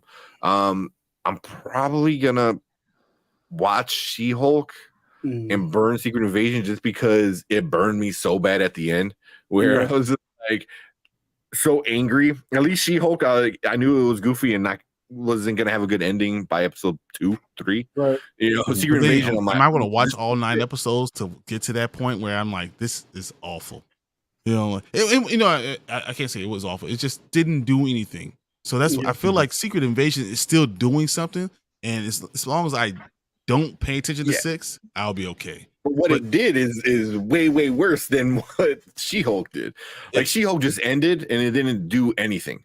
Secret Invasion is completely changed the entire MCU. Yeah, at least there were repercussions and kind of long-lasting effects. And if you're going to change the entire universe in a 6-episode show with a horrible ending, like what are we doing? Once again, my idea is Disney Plus. Oh yeah, my 6-year-old dad is never going to see it. Yeah, so when the scrolls come back and they're being hunted, you're like, "What the hell? Why?" Yeah, Well, you can reintroduce She-Hulk and nothing would be. You don't need to be like, oh, you need to watch the show. Because you don't, she shows up and you're good. But my idea of keep, watch, burn was like, I'm keeping because this is the best one. My watches, this is the only thing I'm going to be watching. I'm going to have to watch this multiple times. This is what I'm watching. And if I have to watch something multiple times, I want to have the conversations and everything I got from Secret Invasion and all the side things that I saw in Secret Invasion. I don't want to have to watch She-Hulk over and over and over again. It's not like I'm just it's not ranking 1, 2, 3, it's like I have to watch this stuff again. Mm. I don't want to watch She-Hulk. She-Hulk could be like a good background show. You could literally work while it's in the background. You don't have to watch. That's not even watching. I've done it before. Watching is like you got to keep your eyes open and you have to pay attention to what this is. I don't know if I want to watch She-Hulk that much. Yeah. Yeah, I don't know. I mean, but then again, if it's episode 6, I might have to burn. Yeah, because like that's the thing. Like 1 through 5, I'm like, cool, keep that. But then that episode takes it from the top to the bottom because episode 6 is just. I can't remember another time when the last episode of something was that bad. Yeah. I mean, like She-Hulk was bad, but it wasn't like to the point where I was like, "Oh, the show sucks now." It was like the show was always not good, right? And that last episode kind of made it a little bit better, even though it was super weird and not good. But Secret Invasion, kind of the climatic battle of Secret Invasion, was exactly what She-Hulk was kind of lampooning in the final episode. I thought. Yeah. No, it is, but the 1 through 5 was. It was great. Good. Yeah, like, it was good. Do I want to see good and be let down at the end, or do I just want not to be let down in because it was always terrible? I don't know. The biggest crime is taking a great character like Gravik off the board, like Maria Hill. Those deaths feel so useless now, especially by the end. Disney Plus, Talos. So when they never show up again, we don't. People pull Talos off the. We never have Talos again. Like what? Right. He's a great character. Maria Hill's a great character. Yep. Yeah. That's why I was like, I don't want to keep watching something where I like, and then my heart just gets broken at the end. Like every single time, I don't know if I can take that. I can take mediocrity, kind of trashy kind of stuff, and I can kind of live with that. But if it's just like, I don't know. It's like well, I know we talked about not liking the Fox XMen, but XMen and X2 were. I love those movies. And then X3 happened, and it was the Juggernaut, and it was just kind of what the hell is going on here? Oh man, I walked out of the theater so angry that night. You didn't run through the wall. It was so. That's the day mad. Brandon decided to work out. Just so he could punch the Juggernaut one day. Yeah, I was still very scrawny. I was a scrawny college kid. There's nothing redeemable about that movie except for nothing. Magneto lifting that bridge was dope. Other than that was cool. But oh my god, freaking Brett Ratner. Yeah. What was it? Rogue decided to become human, or something like that. For Iceman, Beast was cool. Come on, bro. Beast was cool. Beast was cool. Kelsey great casting. That was actually really great. Yeah. That was perfect casting. Yeah, that was really absolutely perfect casting. And he, you know what, he was one of the redeeming parts of the movie for me. And but he didn't get enough. They didn't give him enough to do. Oh, the death of that was it. That's the Gravik. That's the Gravik comparison. The death of Professor X and X3 was like, what is happening right now? And killing Cyclops randomly on the beach. It was a waste. How do you do that? You know, Bryan Singer started the trend of just doing Cyclops dirty, and then all the other directors just followed his lead. You know, I'll never forgive them for how just dirty they did Cyclops. Yeah, like Cyclops is an asshole who wants other people to do his dirty work, because he has to stay clean. And in the comic or in the movies, they made him just a little punk. He was a little Boy Scout, he was sidelined big time in X2 as well. All they had him do was cockblock Wolverine for making a move on his woman. Right. You know, Professor X around. You know what he should have done? He should just use his eyes that opens a portal to another world and just messed up Wolverine all the time. And just as a warning. I would have been a real dude. I'm burning the hell out of you. I know you're gonna regenerate, so I'm not gonna feel bad about it. This is just a warning. Don't do that again. Yeah. God. Have you guys ever? I'm sorry. I know you guys are trying to end the show. Cool. I don't know if you ever seen us with Zack Attacks. Zack Attacks, we go for like minimum 3 hours. Real quick, Zack Attacks and what was his name? Imran Plus. They did a show on Tuesday, and they were about to finishing up. I'm like, you got 4 minutes before you hit that 5 hour mark. You fill in those 4 minutes, dude. I'm like, hit that, and he's like, no, I can't. I can't. They went for 4 hours and 56 minutes. I watched the first 2 hours, right? Yeah. And then me and Tank did our football show, right? We talked afterwards, and then I watched another hour afterwards, and then I went to sleep because he was still going. That's wild. I can't remember. I wanted to. Oh, I was at a meeting. Yeah, I wanted to not join, but to watch it live. Yeah, 5 hours because I didn't go back because I just assumed that they were done by the time I got out of that meeting. That's wild. Oh, but yeah, can you tell me more about your football show? Oh yeah. So go ahead, bro. We actually on Tuesdays I do the Panda and Grizzly show. Me and Tank do it for the Bears. But then on Wednesday we do Dynasty Pylon, which is more fantasy football based. We talked about all teams doing those things. And then on Sunday, we do the Morning Spike, which is also fantasy football, but also actual football based. We talk about everything, get everyone ready for their fantasy football matchup for that week. We answer questions. We talk to the chat a lot. And we just go over matchups, and we go over all type of things. During the offseason, we talk about each team also and break down each team as they're building up. Nice.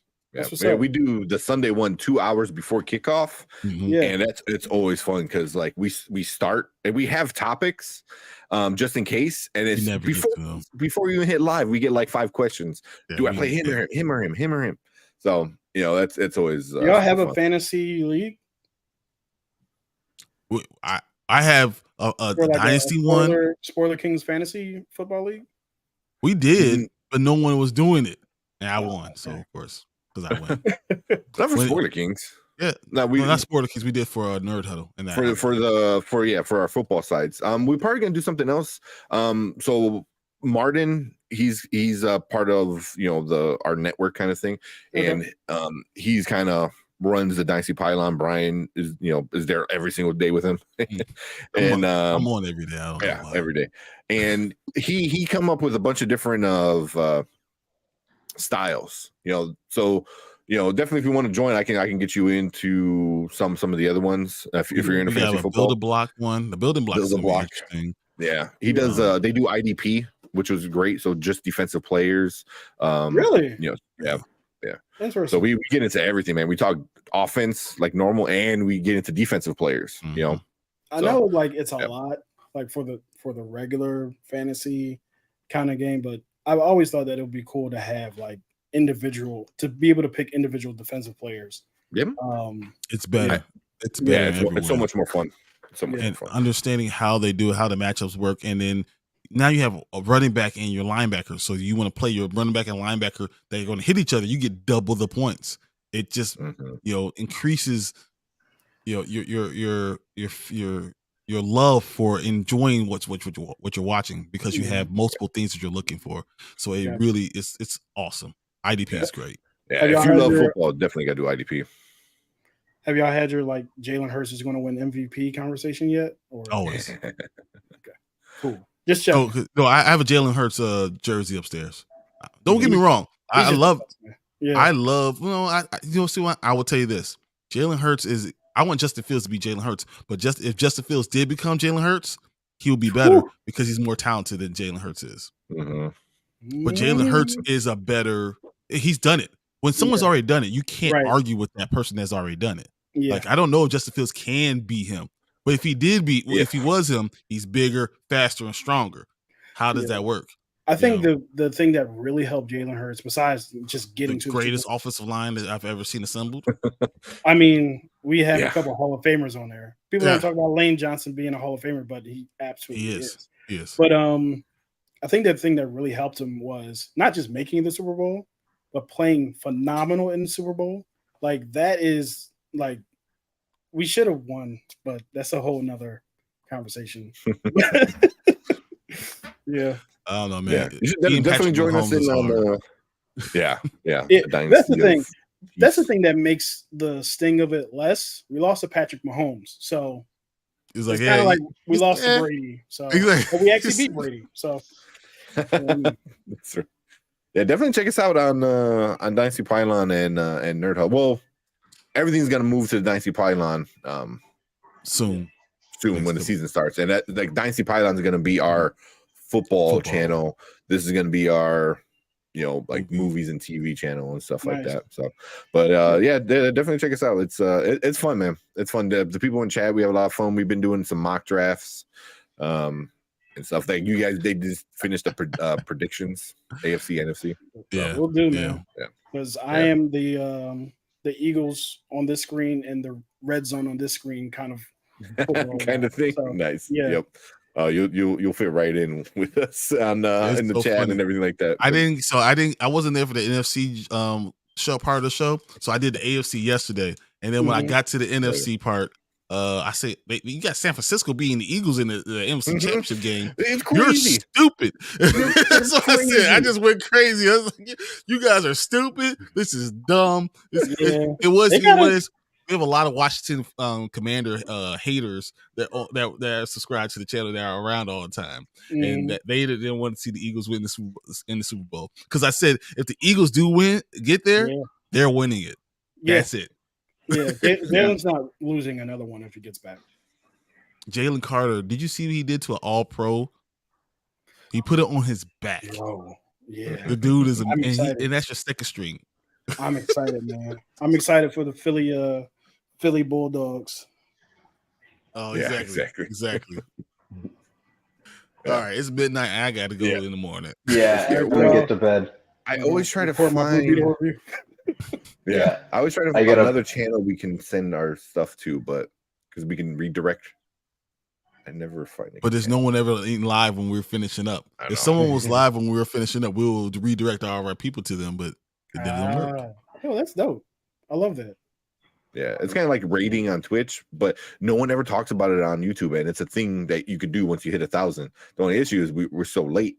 You know what? Gotcha. Hold on, I might have found one. It's a video game one, so it's not quite what we do, but they only got a few viewers right now. I'll be right back, guys. I gotta pee. I can't hold it in any longer. We're gonna close up.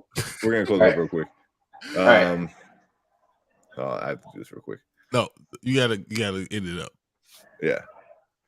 I can't hold it much longer. Go potty, man. Go potty. Go for it. All right. Go potty. I'm gonna look this up real quick. So when he gets back, we'll finish things up. No, we can finish it now because we're done. Yeah, sure. The only thing is that YouTube makes this way too hard to do. Like, oh no, we gotta get. Oh God. You don't want to do. You're the one that did this, man. Oh, man, I'm gonna bring it up. Man, give us some sound effects. Oh, yep. Yeah, that's just a soundboard, man. That's a soundboard. Do I got one? I don't know if I have a soundboard like that. All right, I muted his mic. So. There you go. Got him. There you go. Who's the soundboard?